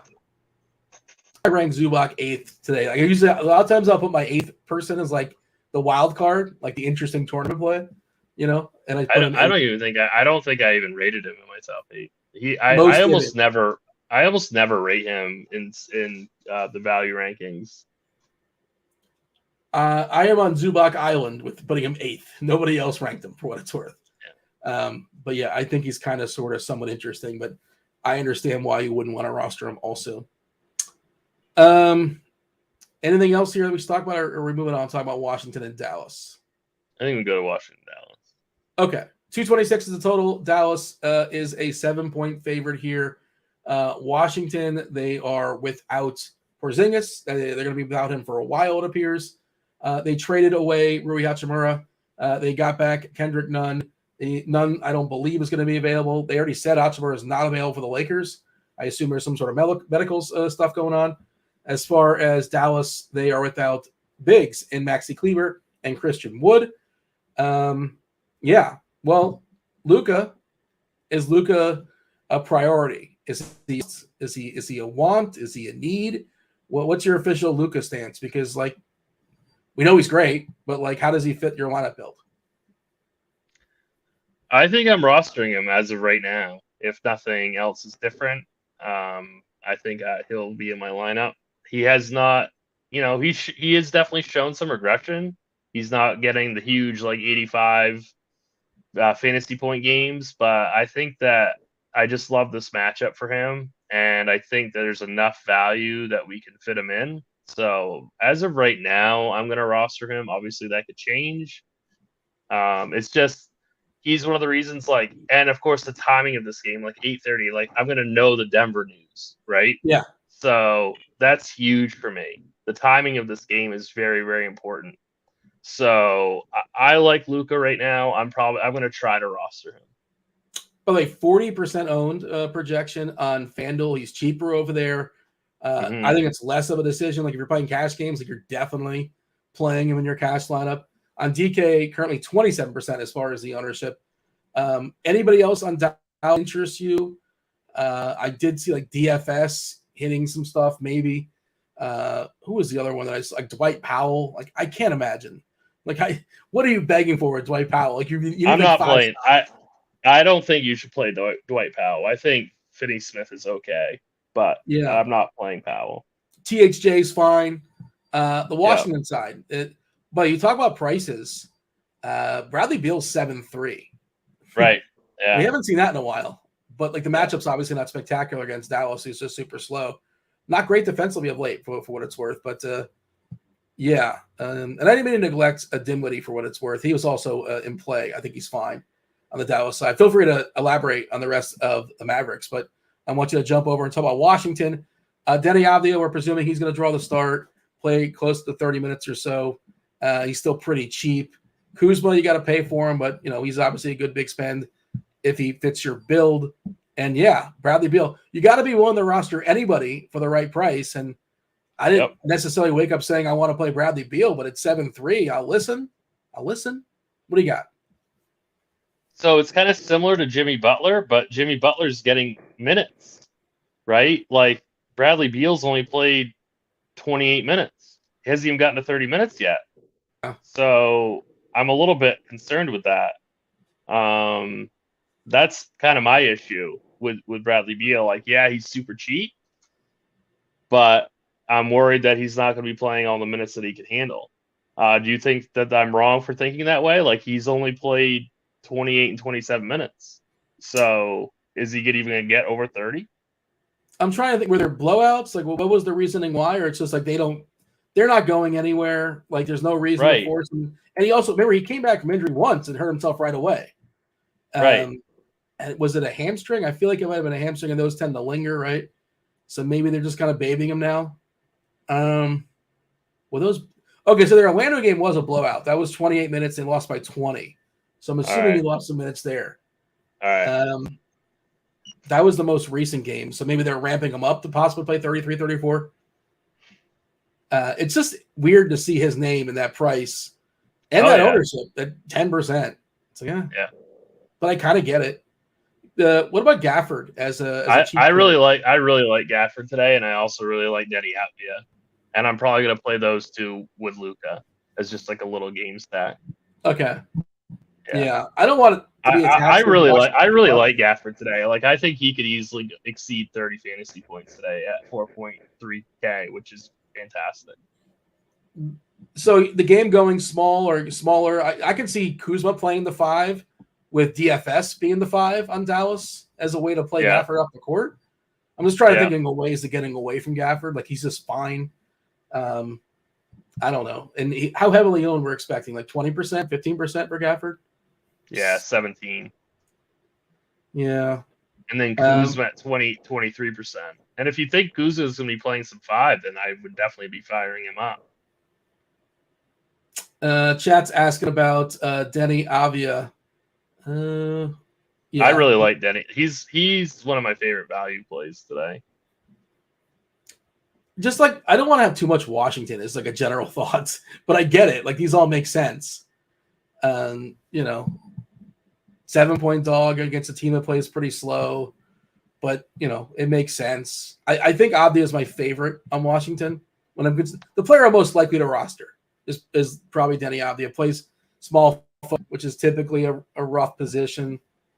I don't think I've broken down like specifically. There's an awesome small forward today. I'm not sure if there is or not. Is Tatum small forward? Yeah. Yeah. We'll talk about Cam Johnson. He's also pretty interesting as well. Bruce Brown, small forward too. But anything else that we should sort of highlight here as far as this game, or are we going to move on and talk about the final 2 games? We can go to the final 2. Devin, are we still? People are always kind of jumping in and joining the show progressively as we get closer and closer to lock. Are people still allowed to submit numbers, or has that been cut off as far? We had another submission. One Snow-Capped Peaks with a late addition to the suggestions or giveaway there. We are going to actually wait just a minute because I know you guys are running a little tight on time here, so I'll let you get through another couple of games here, and then we'll fire out that last winner. Yeah, we got 2 left. We're good to go. Dean, I've done this long enough to know the minute you say we've got time, that's the final nail in the coffin. So we'll count. We'll get news too. We'll get news at the end. Right. Yeah, and we'll have to go back to the first game. And the crunch time people will take over. We just had a conversation for no reason. We'll talk after these games. How about that? Charlotte and Phoenix, 226.5 is the total. Charlotte back half of a back-to-back, and they're traveling. 6.5-point dogs. We kind of touched this one earlier. Gordon Hayward is out. Kelly Oubre is out. Cody Martin officially doubtful. LaMelo's got 2 body parts, an ankle and a wrist. He's officially questionable, but come on, get out of town. He ain't playing. We got an upgrade on DeAndre Ayton. He was out, and then he was doubtful as far as his illness. So I think that's one that can be worth monitoring, but also, if he's 80%, we don't need you. Take the day off. It's fine. Let Bismack have his revenge game against the Charlotte Hornets. Don't pretend like Tim, like you were above rostering Bismack Biyombo when he was a Hornet. You did it. I did it. Oh, I 100% did it. I also rostered him a couple days ago when he went for 9 fantasy points in 15 minutes. I think he the game he fouled out or a different game. I think he fouled out. Yeah, in 9 minutes. Is that what it was? That's impressive. That's the case. Well, he played 15 minutes. Yeah, I think that's the one he fouled out. Yeah, so that's impressive. Like you got to give him something. Yeah, and I think Jock Landau, if I'm not mistaken, also fouled out the center. It took more than 15 minutes, but they both fouled out, which is shout out to them. Got to get your hacks in. Whatever side of the game feel hard on. And again, I'm pretty clearly, I think LaMelo's not going to play. We don't know. It's just, and you're not as sold as I am, which is fine. But I would still agree with you, though. I still agree with you, but I'm not as convinced, I guess. What do you have here as far as dealer's choice? What do you got? You want to talk about Charlotte? You want to talk about Phoenix? Yeah, so this is, again, I'm hoping that we get this news before Luka starts. Like, this is another reason why I kind of like Luka, is because I'm hoping that we get this Charlotte-Phoenix situation figured out also. If LaMelo's out, I would like to play Terry Rozier, but there's just so many point guard shooting guards that I don't know if I can get to him.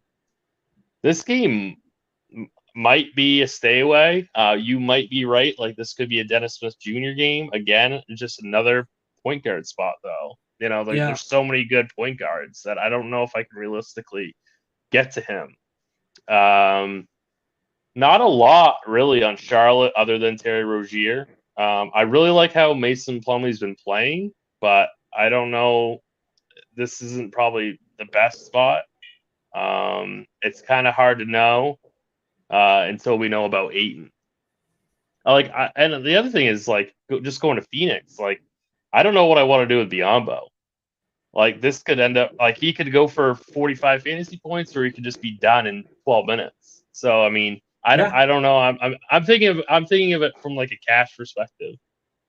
Tournaments, you can do what you want. He's got a huge ceiling and a highly volatile player, which is perfect for tournaments. But for a single entry cash game, I'm not really sure what I'm going to do with him. Chris Paul should be awesome here, but there's a potential blowout. But I think Chris Paul is a great play. But Plumlee, I just realizing that he's an unrestricted free agent. They're going to trade him, right? I haven't looked at trading block stuff. He's got to get traded, or at least they're going to try to trade him. I assume. I haven't really looked at anything regarding that, so I'm not really sure. I would assume they would. Yeah, I don't know how tradable. How some teams I suppose can use him, maybe as a backup 5 if nothing else. But he's been getting a ton of minutes of late. Maybe I'm thinking that's why they're getting more run, and then see what they have in Williams. And I touched on that before the show. Williams is a really, really good fantasy point meta player.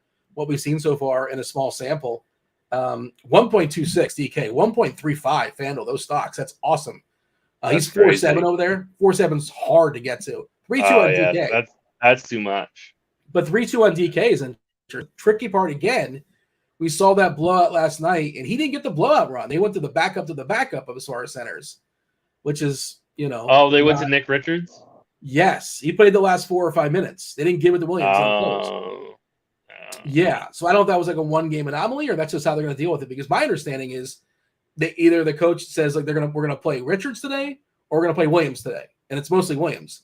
But it's one or the other, and that's not what they did last game. So yeah, I don't know how to handle that. But if you're locking me in at 18 minutes, no more, no less. Well, no more, I guess, for Williams. It's hard to justify that roster spot. Bryce McGowan's played 27 minutes last night inexplicably. He was horrendous. But shout out to Bryce McGowan for playing 27 minutes. Just interesting. And Charlotte, again, full tankathon mode. They're in that conversation for being in the bottom 3. How do you feel about Cam Johnson? He's going to be pretty popular. I'm just not crazy about that ownership. I don't know. I'm fine with it. He's a guy that I would play in cash games or single entry just because I think his floor is really, really good. I'm just a little bit concerned about his ceiling in tournaments. He's just coming back from injury, so he hasn't even played over 30 minutes yet. So I'm just a little bit more nervous in a larger field type tournament. But for cash games or single entries, I think it's a good play. We got the Battle of Los Angeles on layaway, the Hammer game, 10 o'clock. LeBron technically questionable, national TV game. I believe it's the front half of a back-to-back, so if he's going to rest, I assume he rests tomorrow night.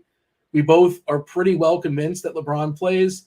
If he doesn't, hopefully you get that information before 9 o'clock and you figure stuff out. But I guess you can pivot to Kawhi or Paul George or Westbrook and stuff like that. But we're going to talk about it as if LeBron is a go. So the Lakers, again, they traded for Hachimura, not expected to be available tonight. LeBron officially questionable. Reeves and Walker and Davis are still out. For the Clippers, they're pretty much a full go. The only ones that are out are Wall and Kennard. How are you handling the late night hammer that is the Battle of LA? I honestly don't have a lot of interest. I don't have a lot of interest in the Clippers at all. I think that their rotations are kind of tough to parse through. George and Leonard are both expected to play. I'm not going to be paying that much for Kawhi.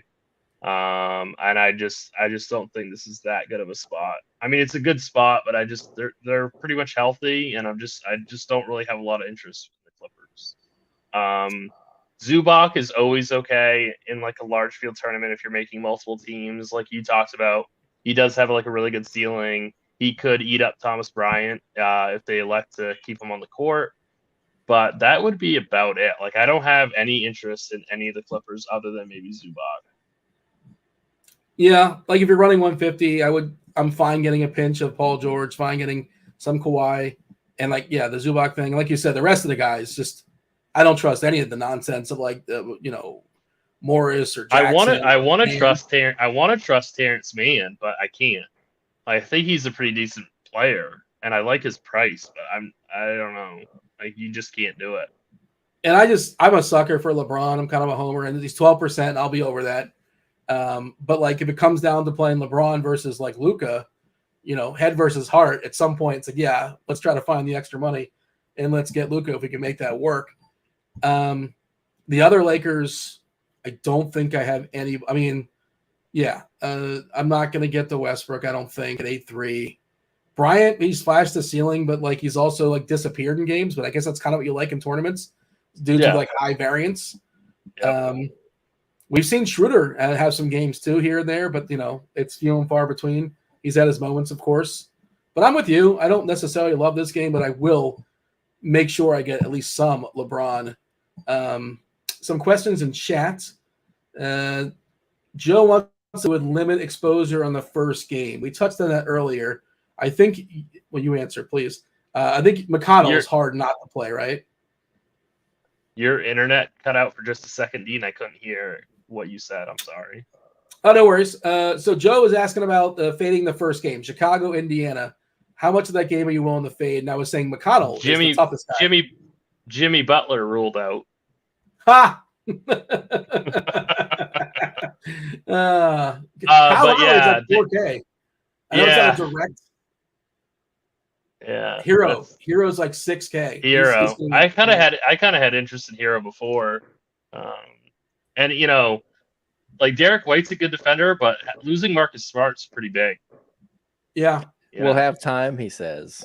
Nothing will happen, he says. Well, I didn't know Jimmy Butler was going to get ruled out. I did. I did. I knew somebody was going to get ruled out. But to answer that question, I still would play TJ McConnell. I think I'm going to have a hard time not playing him. Because again, the whole thing is that he can get there and score 8 points, He doesn't have to score 26 points in the bucket. He has multiple routes. He can get, 7 assists and 7 rebounds and 2 steals and 2 blocks and 6 points, and he's there. Right. He does. And again, he can score like 18, 20 points, like something he can do as well. I just love the players that have multiple paths to paying off their salary. And I'm sure we're going to figure it out soon enough as far as the Butler news. But of course, Hero, Lowry, and Bam all are going to look better on first thought. And maybe someone else gets introduced. I don't know. I don't think it's like, wow, I got to play Gabe Vincent or Oladipo or Strus necessarily. But those other 3 is what kind of jumps out to me. Is that your first thought as well? Or do you thinking into the Miami stuff? And Najee Marshall's out and Ingram's out. We already knew Ingram was going to be out, but Marshall's officially out now too.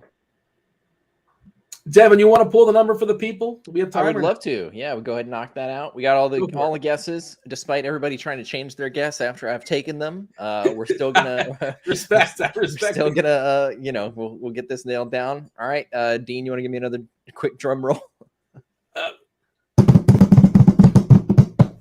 21. All right, actually, that's a little lower than I would have thought. Ooh. Double M squared just barely missed it at 22. Looks like Pegram 23 is our winner. So I will reach out to you in Discord.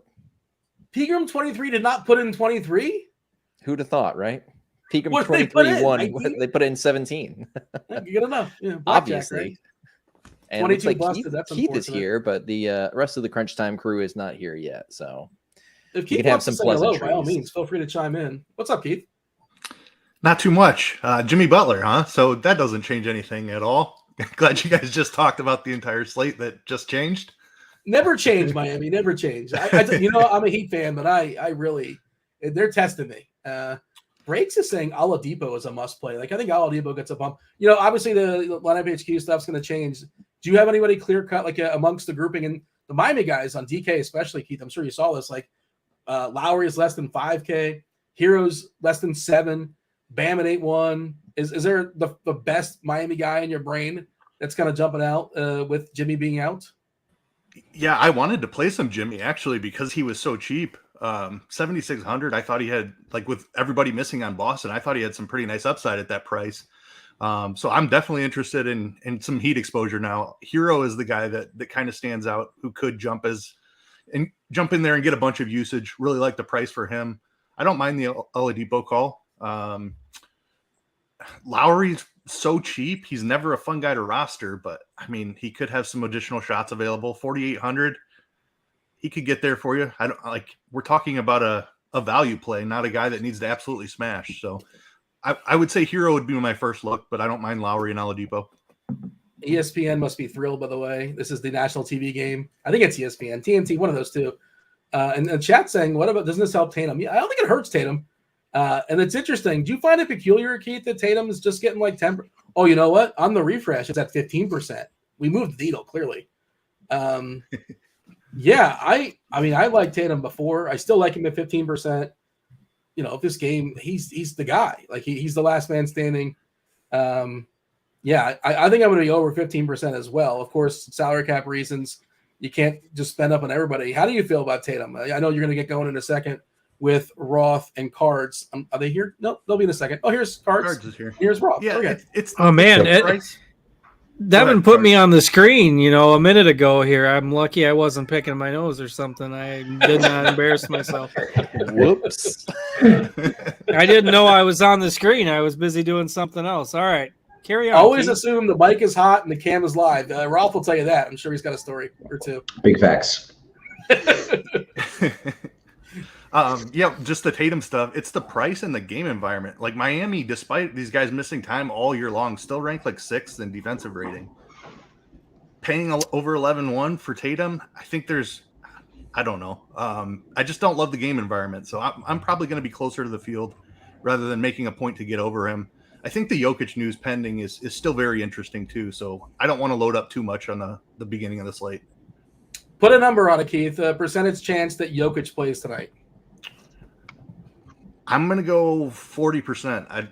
I'm leaning towards him sitting again. I just don't think they're going to rush him. Yeah. Cards, see that or raise it? 40% for Jokic?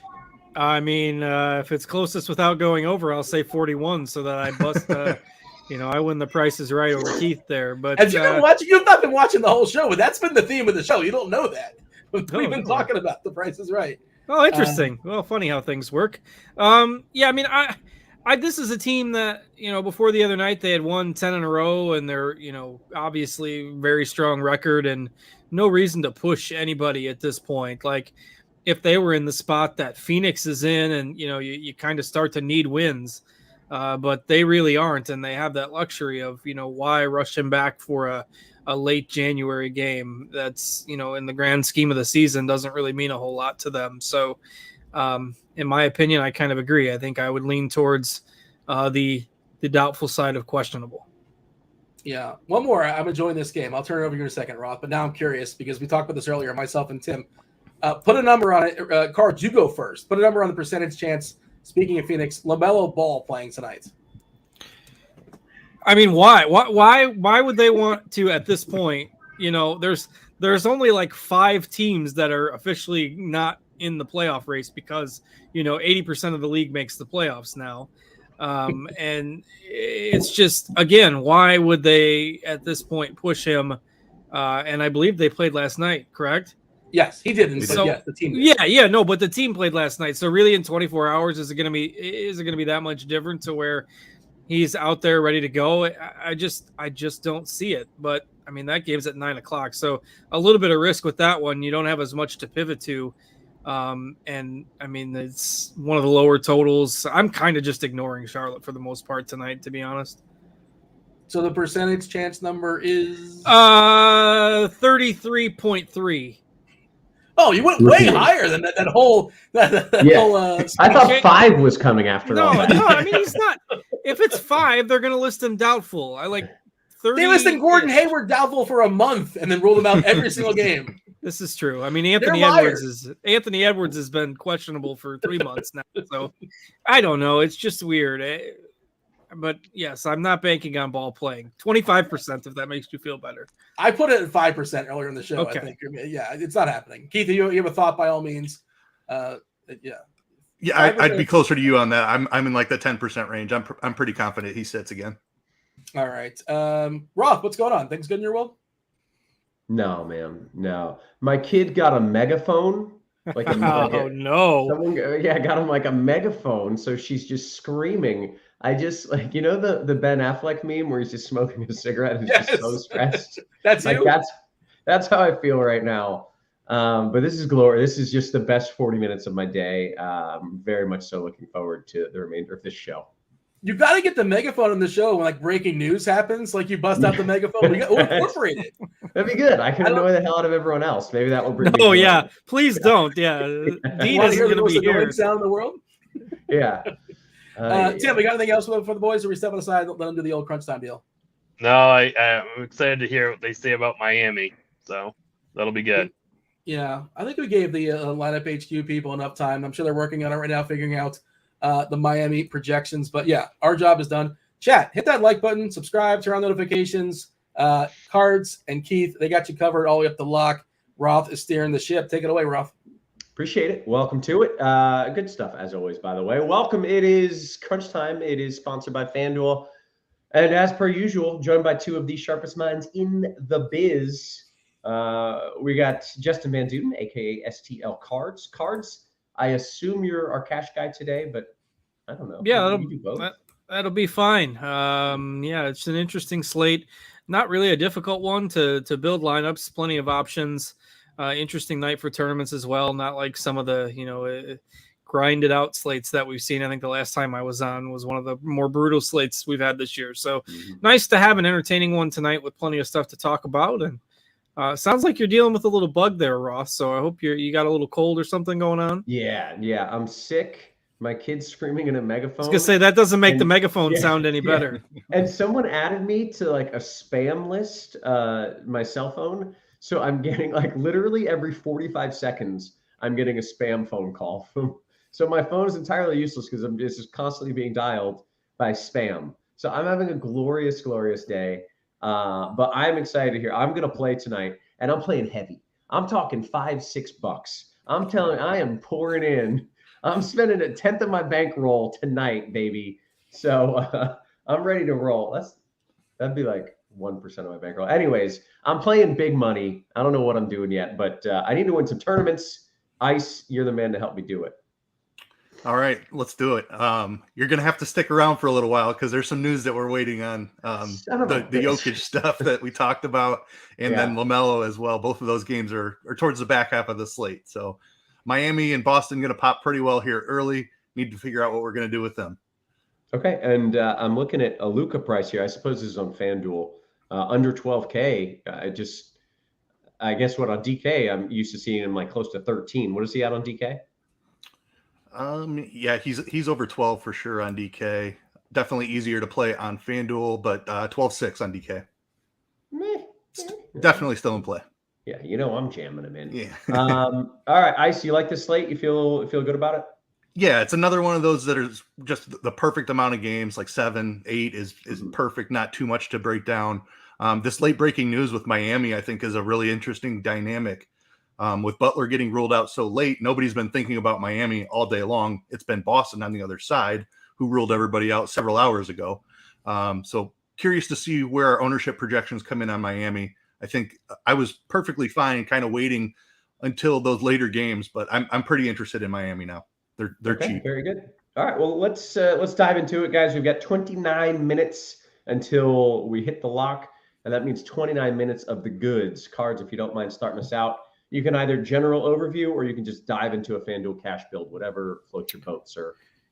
Yeah, I mean, just generally, Keith mentioned we're waiting on Jokic, we're waiting on LaMelo, and I guess technically we're waiting on LeBron. But he's been playing through a questionable designation for about as long as we've been doing these shows. So, it's basically assume LeBron's going to play, but that's the last game of the night.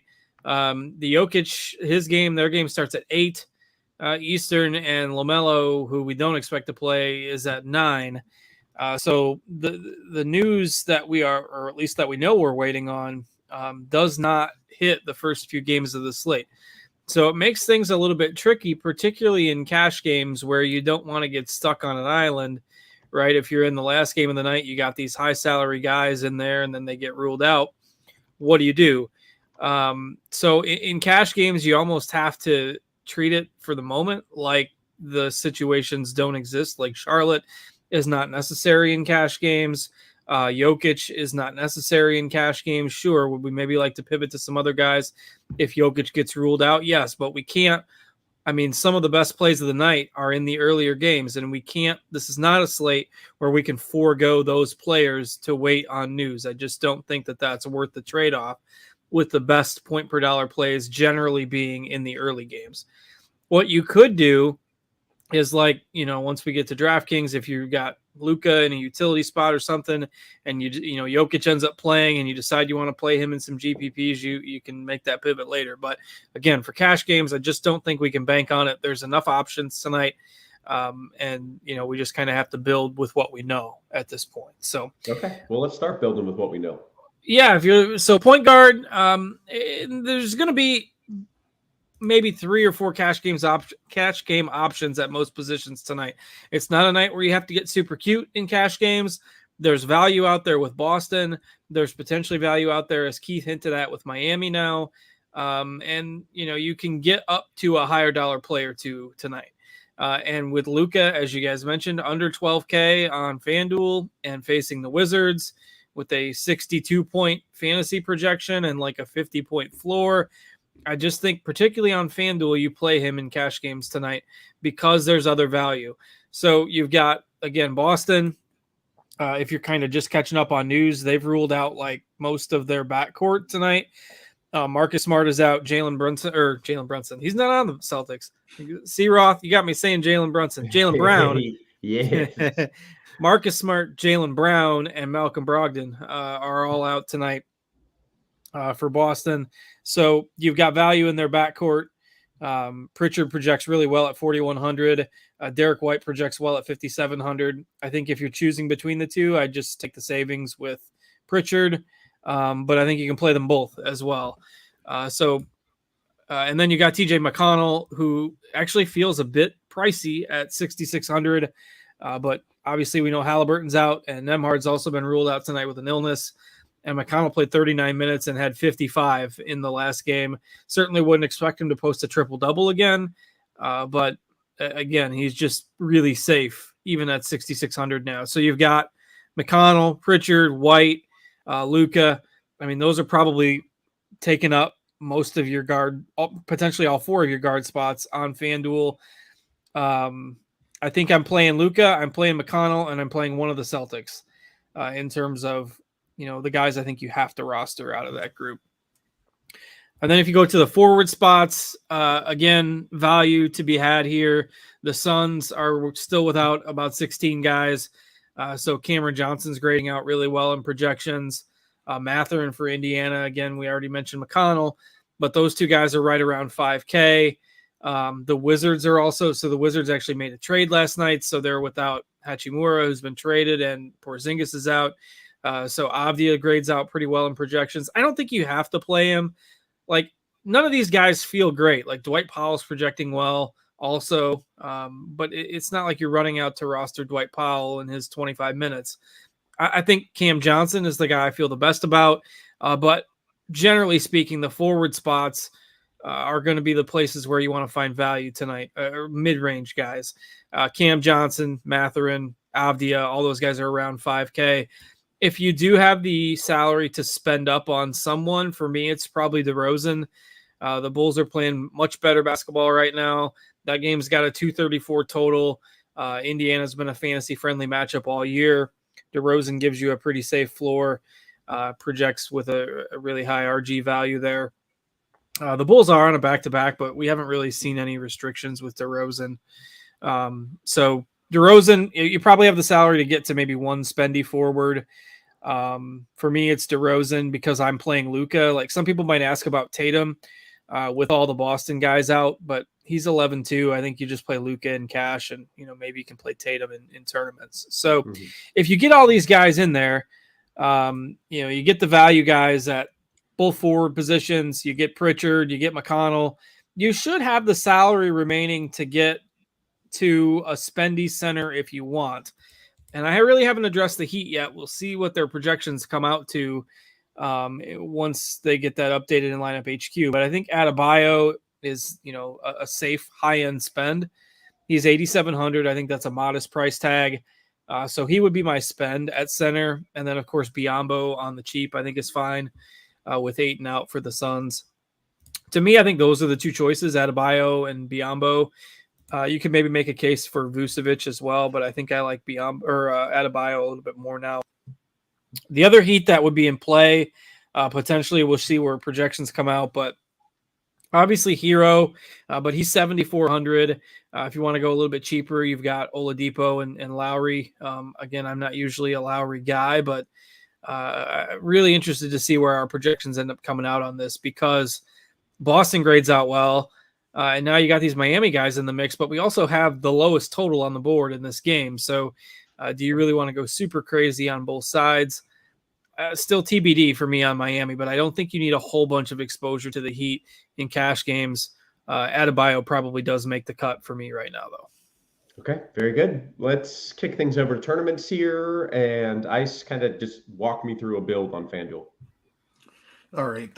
So just talking about the Boston chalk first, I'm probably going underweight on that. Tatum is a guy that I'll have exposure to, but the Peyton Pritchard, definitely want to be underweight on that. It's a huge ownership number. We saw him play 30 minutes last night, and I think he even played a few extra minutes because Derek White was dealing with a little bit of a neck thing in the first half. So he got actually more run than Derek White did. He didn't do anything in his 30 minutes. He ended up with 13.6 FanDuel points. I'm fine going underweight on that and hoping we just kind of see that same thing again, or you 26 minutes tonight instead of the 30 minutes. White is a little more difficult to fade. I think he has a better ceiling, certainly. But again, 26% for Derek White. I'm not terribly interested in trying to get overweight on that. I think the Miami stuff is very interesting just because it's so new. Tyler Hero has a huge ceiling without Butler, in my opinion. I don't mind Bam, but I think he picks up the ownership. He's going to be the one that projects the best. So I certainly would go Hero as my favorite Miami guy. Don't mind the Kyle Lowry thing either. He's really cheap when we get to DK, but a fair price on FanDuel as well. My favorite spot to target right now is Denver, and it's just because of the Jokic news. I'm building with a ton of Bruce Brown, a ton of Jamal Murray, and a ton of Aaron Gordon because they are going to pop as some of the absolute best plays on the slate. If Jokic does indeed get ruled out, I think they're all fine to play, even if Jokic is in. But Jokic out is really what we're chasing there. I don't love the Pelicans on the other side of that. I think McCollum is fine. I think with Najee Marshall out, you can play some Trey Murphy and even some Herb Jones. But if I'm game stacking, my favorite game is actually Charlotte and Phoenix. We have LaMelo in projections currently, so you're going to see if he gets ruled out, which we're kind of expecting, you're going to see a nice bump for Terry Rozier, a decent bump for PJ Washington, Jalen McDaniels, Dennis Smith Jr., incremental bumps. But Terry Rozier is the guy I really want to play for Charlotte. And then Phoenix is very shorthanded as well. And they're the team I will probably have the most exposure to if Jokic ends up in. Chris Paul, I think, is a fantastic play. Still no Devin Booker. DeAndre Ayton is officially still listed as doubtful. He did get a midday upgrade from out to doubtful, but I don't see him playing in this one. But definitely something worth keeping an eye on. But Phoenix, as of right now, is going to be my highest exposure. The center position is with Biyombo and Landale has never been to figure out. Both of them fouled out on Sunday, and Biyombo fouled out in just 15 minutes. Landale played like 24 minutes and fouled out as well. I think people are going to be scared to go back to them for that reason. I'm pretty confident as long as Ayton is out, Biyombo is going to be the guy that's starting. I think he has the higher ceiling. So I'm probably chasing Biyombo, even though it burned us on Sunday. But he's a guy who can produce huge per minute, and he has upside to play 30 minutes if he can stay out of the foul trouble. So definitely like that. I think that probably is a good start point for an overview. We can walk through position by position if you want to, or we can save that for DK. You know what? I think we should save it for DK. Let's kind of have Cards walk us through a DK build. I'm seeing Reggae Joe in the chat says Jokic is in. I have not seen that come across officially, but if you guys have, let me know. So it was a quote from Malone, the head coach. He said he's trending toward probable. So that does kind of change my feelings on that. He's not officially in, but Mike Malone did just say he's trending towards probable. So what does this mean for us in our build and what you were planning on doing? Yeah, so instead of going super heavy on Jamal Murray, Gordon, and Bruce Brown, I will probably back off that a little bit and shift some of that into the Phoenix-Charlotte game and probably grab a little bit more exposure to Miami as well. Okay, very good. So that does take me off Denver a little bit. Okay, excellent. Cards, talk me through some DK. Yeah, there's really interesting options for cash games on DK. If you, I think Devin is controlling our screen share tonight. Devin, if you want to scroll over to that RG value column there and sort by that on DK. Look at all that green. Yeah, Roth likes that. Roth likes all that green. Means he likes the green. So I've got a green shirt on today. We're rolling in the green. Hopefully that means we're going to make some money here. But lots of really strong point per dollar projections on DraftKings. Pritchard is cheaper on DraftKings than he is on FanDuel. McConnell is cheaper on DraftKings than he is on FanDuel. All the Miami guys, Keith just mentioned that how affordable Lowry is on FanDuel. Max Strus is really cheap on DraftKings. Max Strus is really cheap on DraftKings as well. So it's actually a little bit easier to build a lineup as a whole on DraftKings and just as easy to kind of fit Luka in there, even though he's 12-6 compared to the 11-9 on FanDuel. I think Luka is less of an absolute must on DK. I think if you want to go balanced on DraftKings, you can make a case for it because you got Hero at 6,800. You've got Chris Paul at 7,500. These are guys at the guard spots that I really didn't, mention that much on FanDuel because I don't think it makes as much sense. But Paul on DraftKings, I think is fine. Hero on DraftKings, I think is fine. A little less interest in Jamal Murray if Jokic goes, but he's still going to grade out okay in projections. And then you've got the same guys: Pritchard, Derek White, McConnell, Luka. If you can fit him in, those guys are all fine on DraftKings as well. I'm just saying you can maybe make a case for a more balanced build if you want to play a Hero or a Chris Paul. I think that works as well. I'm probably still leaning towards the kind of stars and scrubsy build in cash games, but in tournaments, I do think that balanced approach makes sense. I'll save that for Keith to talk about. The forwards, again, Avdia is going to grade out well in projections. He's $1,000 cheaper on DK than he is on FanDuel. I do think Kuzma is viable in cash games as well on DK at 7,900. And then you've got the same guys, DeRozan if you want, Cam Johnson, Mathurin. I mentioned Max Strus at 4K on DraftKings. Again, you can still get you can play Strus and Avdia at two of your forward spots. I mean, they cost 8,000 together, and they're projected for about 52 fantasy points. So same type of build. And then if you do that with the cheaper forwards. You can probably spend up at center. And Adebayo is cheaper than he is on FanDuel at 8,100. Biyombo is cheaper at 3,600. Daniel Gafford is interesting as well. I didn't mention him on FanDuel, but on DraftKings at 4,300 with the front court guys that they're missing, I certainly think you can make a case for Gafford, though I don't necessarily think it's necessary in cash games. I'm probably still trying to get to Adebayo. And all told, I think there's more options you can go to on DraftKings, but largely my lineup looks pretty similar to how it looks on FanDuel. Okay, that makes sense. Ice, why don't you kind of go position by position here on DK? I'm glad that some people are mentioning Chris Paul, because as I looked at this slate, he was the first dude that stood out to me. Like, I want to play Chris Paul tonight. Yeah, I completely agree with you. I love Chris Paul. This is a great spot for Phoenix in general with Charlotte, especially if we get LaMelo ruled out. Like, neither of these teams are great. Phoenix has been struggling all year long, but a great matchup against Charlotte could be what they're looking for to kind of turn some things around. A great spot for Chris Paul, indeed. At the point guard position, TJ McConnell is looking like the chalk. I would have been more comfortable fading McConnell if Nembhard had played, but with Nembhard out, McConnell is essentially the only point guard that I have available. I think he's super secure in those 34 minutes that we have projected. I think there's even room up on those minutes. So I don't know that I necessarily want to get overweight on him, but I certainly don't want to try and fade McConnell in the spot. Yeah.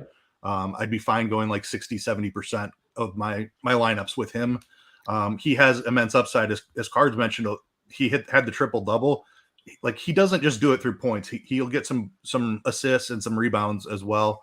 Can even pick up a steal or two for you. So I think McConnell is very safe, and there's some ceiling as well, even at the elevated price. A couple other guys I really like, mentioned Tyler Hero for Miami and Kyle Lowry, two of my absolute favorites. I think CJ McCollum is a decent play as well, still missing Zion and Brandon Ingram for the Pelicans.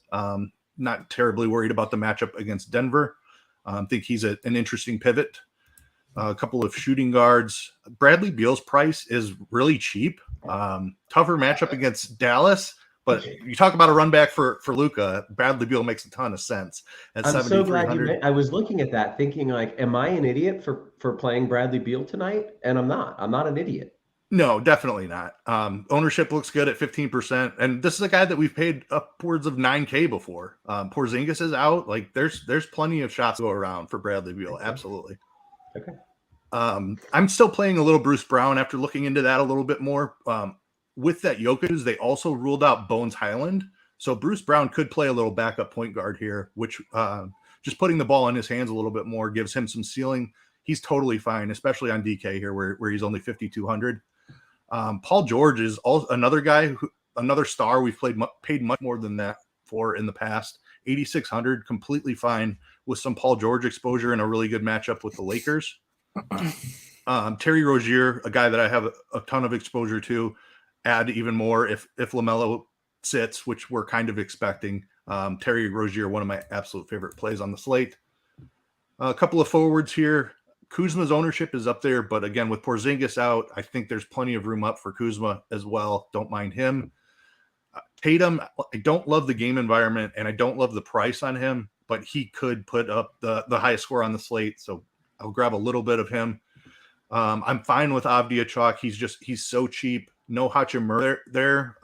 He's a guy who's played as little as like 15 minutes, and then we can see him spike up into the 30-minute range. With Hachimura gone, I feel much more comfortable with Avdia playing 30 minutes in this spot. Mentioned the Pelicans guys. Herb Jones is certainly somebody that you can play.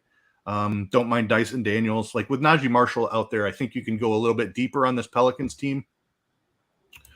Moving it over to power forward here.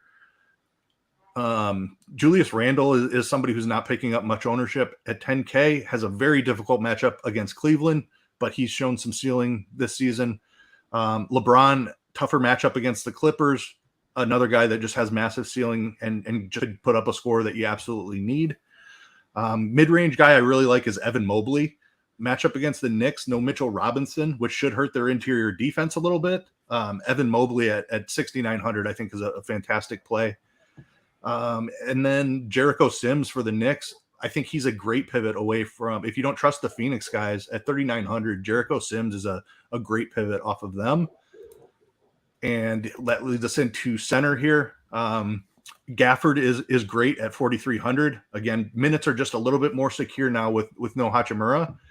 And then the Phoenix guys, I'm still playing them. I know it's uncomfortable, but Biyombo has such a high ceiling, in my opinion. Like if he plays 30 minutes in this spot, he could put up 45 fantasy points, which would absolutely crush at 3,600.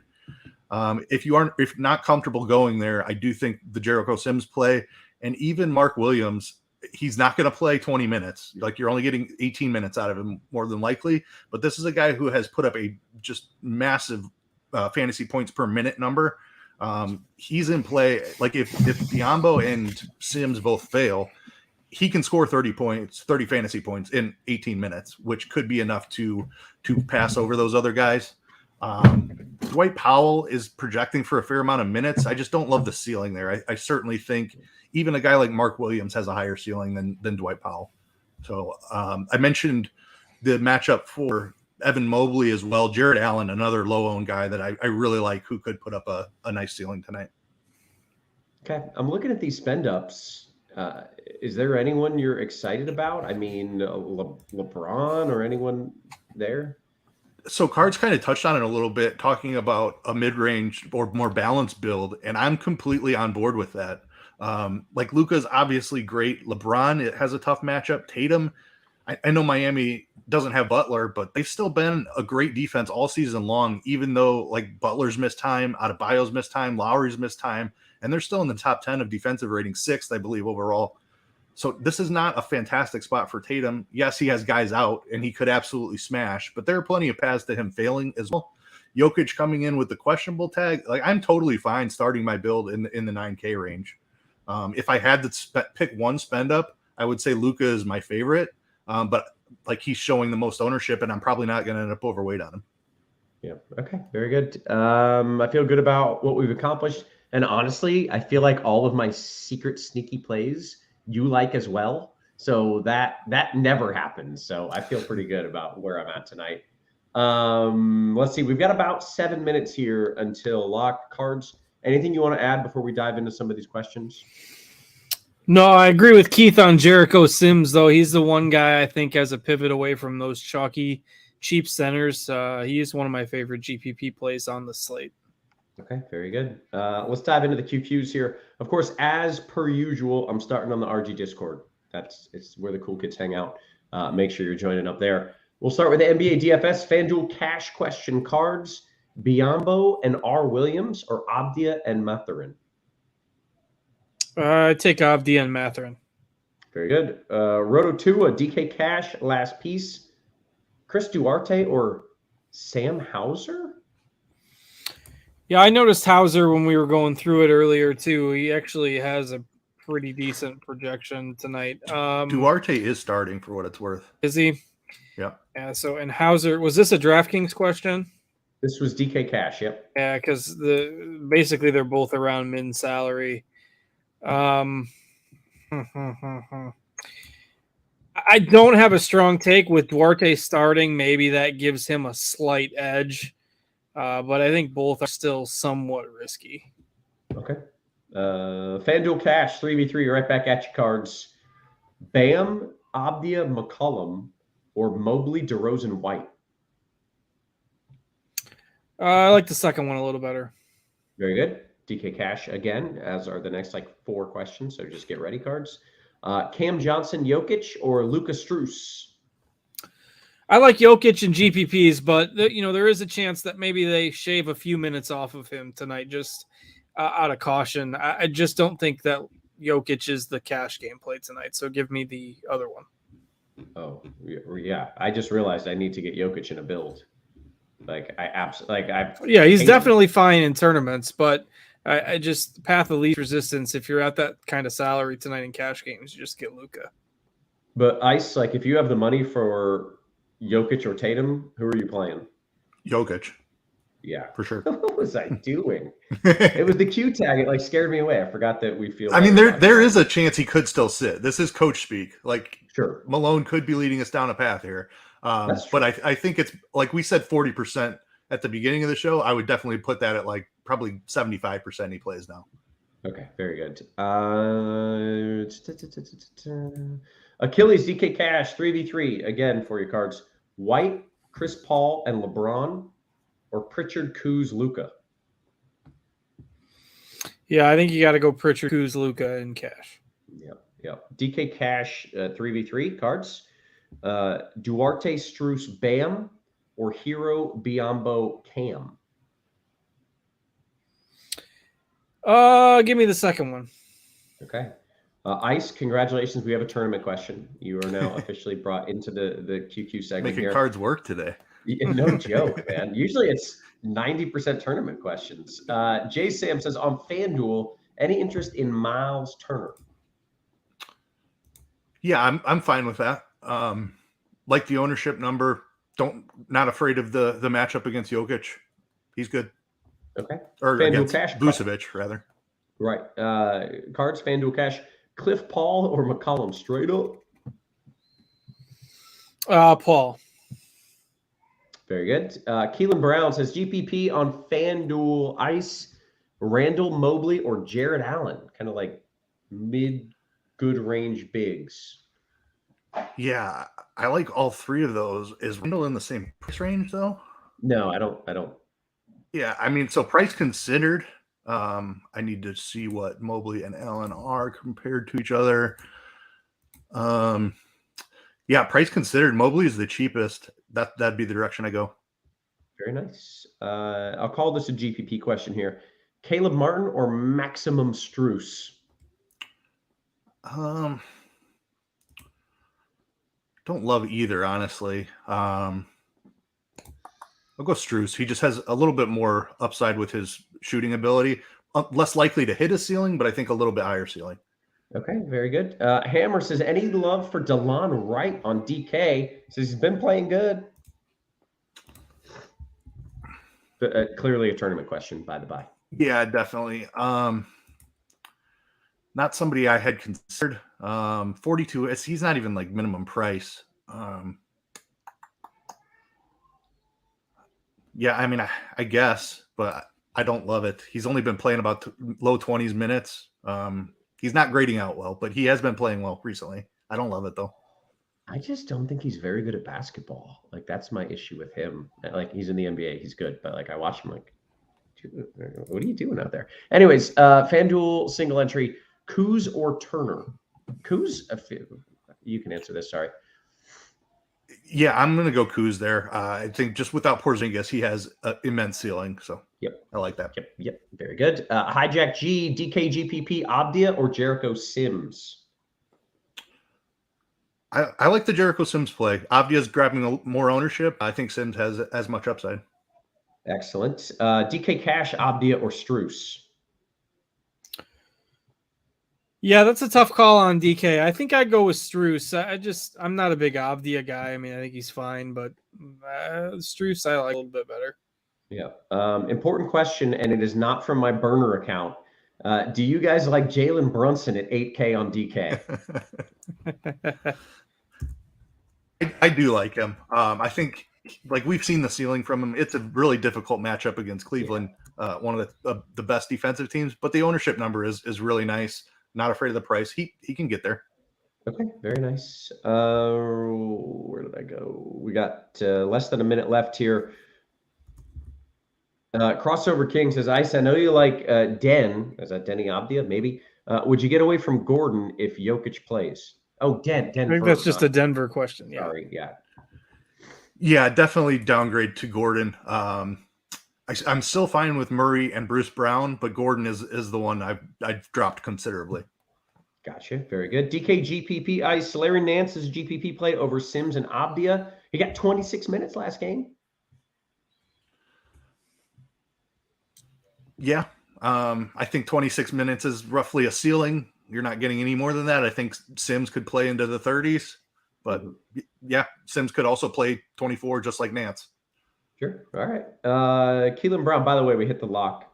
If you're watching this, it's for free because of our sponsor, FanDuel. There's a little thumbs up icon somewhere near where you're watching it. You just click it, and then it lights up beautiful colors. and then we keep the show for free for a longer period of time. So make sure you're hitting that thumbs up for us. Keelan Brown says, any interest in Karis LeVert in a GPP on FanDuel? Don't love it with everybody. Yeah, I mean, I don't mind the matchup against the Knicks, but like there's so many guys there with Mitchell healthy, Garland healthy, Mobley and Allen are going to get theirs. Having a tough time seeing him get there, like to put up a tournament winning score. Okay, very good. Taylor Breeden says, DeLon gets those stocks. That's like literally all I see him do is play defense. And it reminds me of me. I'm like, I don't know why you're on the court if all you can do is play defense, sir. Like you need to have offensive skills. We just got to note that Kendrick Nunn is available to make his Wizards debut. So definitely no DeLon right now. Ah, okay. Interesting. Does that change anything else? Like perhaps a Bradley Beal, who I was very excited about, or not so much?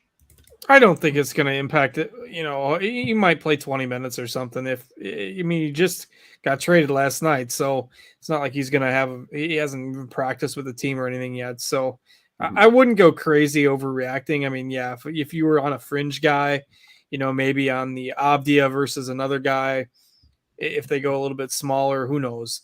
But I don't think this is going to have a huge impact. Okay, great.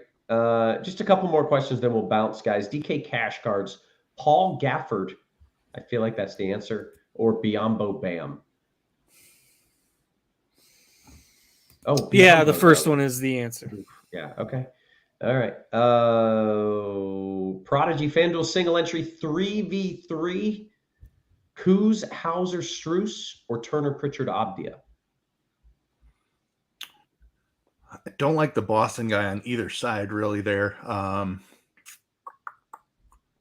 lean the second one, but I'd try to get off of Pritchard if you could. Very good. Jeps to DKGPP. Last question of the night. Kuz Hero or Tatum Pritchard? Kuz Hero. Very nice, yeah. All right, I lied. Another question came in. You guys like Allen 6,400 on DK? Jared Allen? Yes. He's not a cash game play, but I think Keith can opine on whether he's in the GPP discussion. Yeah, definitely in the GPP discussion. No Mitch Rob on the other side. Sims not near the defender that Mitch Rob is, so I think he's a great play tonight. Very good. And then sorry. I was gonna. No, I've got to talk. I've got a matter to talk with Keith about here before we hop off the air. I feel a baseball question coming. Yeah, it's a baseball question. So, Nice. I'm trying to figure out. I'm trying to wrap my head around the Cardinals hiring Chip Carey. My mother texted me last night and said Harry Carey's probably rolling over in his grave. But of course, Harry was a Cardinals broadcaster for a long time. But we're some of the few people that still have big time allegiance to a team in this fantasy space. Of course, Keith is a Cubs fan and I'm a Cardinals fan, but the Cardinals had the same play-by-play guy for 25 years. So I've grown up, since I was 14, basically since I started following the team, they had the same play-by-play guy. Well, when you get 3 DUIs, you finally run out of chances. So they axed their longtime play-by-play guy after giving him another chance after 2 DUIs in 1 year. Then 8 years later, he gets his third one. So they finally gave him the axe. And now, they hired Chip Carey, who was with the Braves for a long time. And of course has the heritage with the Cubs. But Chip is, they're from St. Louis. And I don't know. I don't know how to feel about kind of a national guy or a guy that's been with the Braves coming to St. Louis, because the play-by-play guy that we've had for so many years, he can recall everything from basically the last 2 decades. And Sure. I don't know, curious on a Cubs fan take on Contreras, of course, and now Chip Carey coming to St. Louis. The Contreras one hurts a lot more than Chip Carey. Well, the broadcaster doesn't win games. Yeah. Right. I don't think Chip Carey is that great of a play-by-play guy, to be honest. Like, I didn't really enjoy him when he was with the Cubs. I was fine that they moved on, and I don't think he's grown that much in Atlanta. I'm indifferent on it. It doesn't bother me at all. It's going to be so hard for Cardinal fans that have listened to Dan McLaughlin for 25 years. if you some Cardinal fans really hated Danny Mac, but I kind of liked him as a broadcaster, and it's just really hard with that change for somebody to come in on a high profile team and take over for somebody that's been doing it for 25 years. So I don't know. Good luck to Chip, but it was just kind of weighing that around in my head. So No, like when it changes things, man. Steve Stone went to the Sox, like that was just like super weird. Like Steve Stone was the voice of the Cubs that I grew up with, and like him moving to the Sox was really weird. Like I don't even view Chip as like a voice of the Cubs. I know that he was there for several years. Yeah, he's been in Atlanta so long, like just doesn't even. So bother me. that's just the question that people have. Okay, well, Dan McLaughlin could roll off every stat from Adam Wainwright's 20 years, and how is Chip Carey going to grow into that role with a fan base and a pretty big TV network database? So I don't know. It'll be interesting. And baseball season actually not too far away. Yeah, and the play-by-play guys matter so much to your enjoyment of the game, but especially in baseball where there's so much time to kill. Like there's so much talking that needs to happen, right? Yeah. And so, you could just, if you've been doing the gig for 10, 15 years, you can rattle off a story about, when these guys played the Padres last time, this happened or whatever. And it's got to be really hard moving to a new role, whatever team you're moving from or to.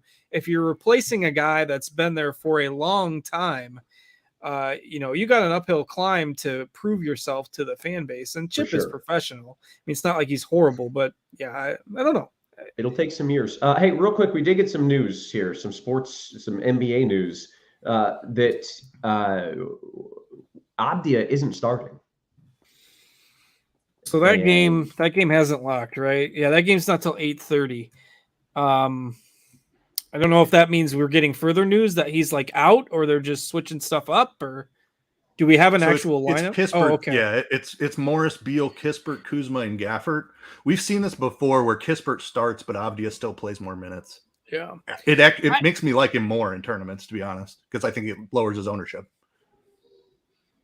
A little more risky for cash, but I think still in play.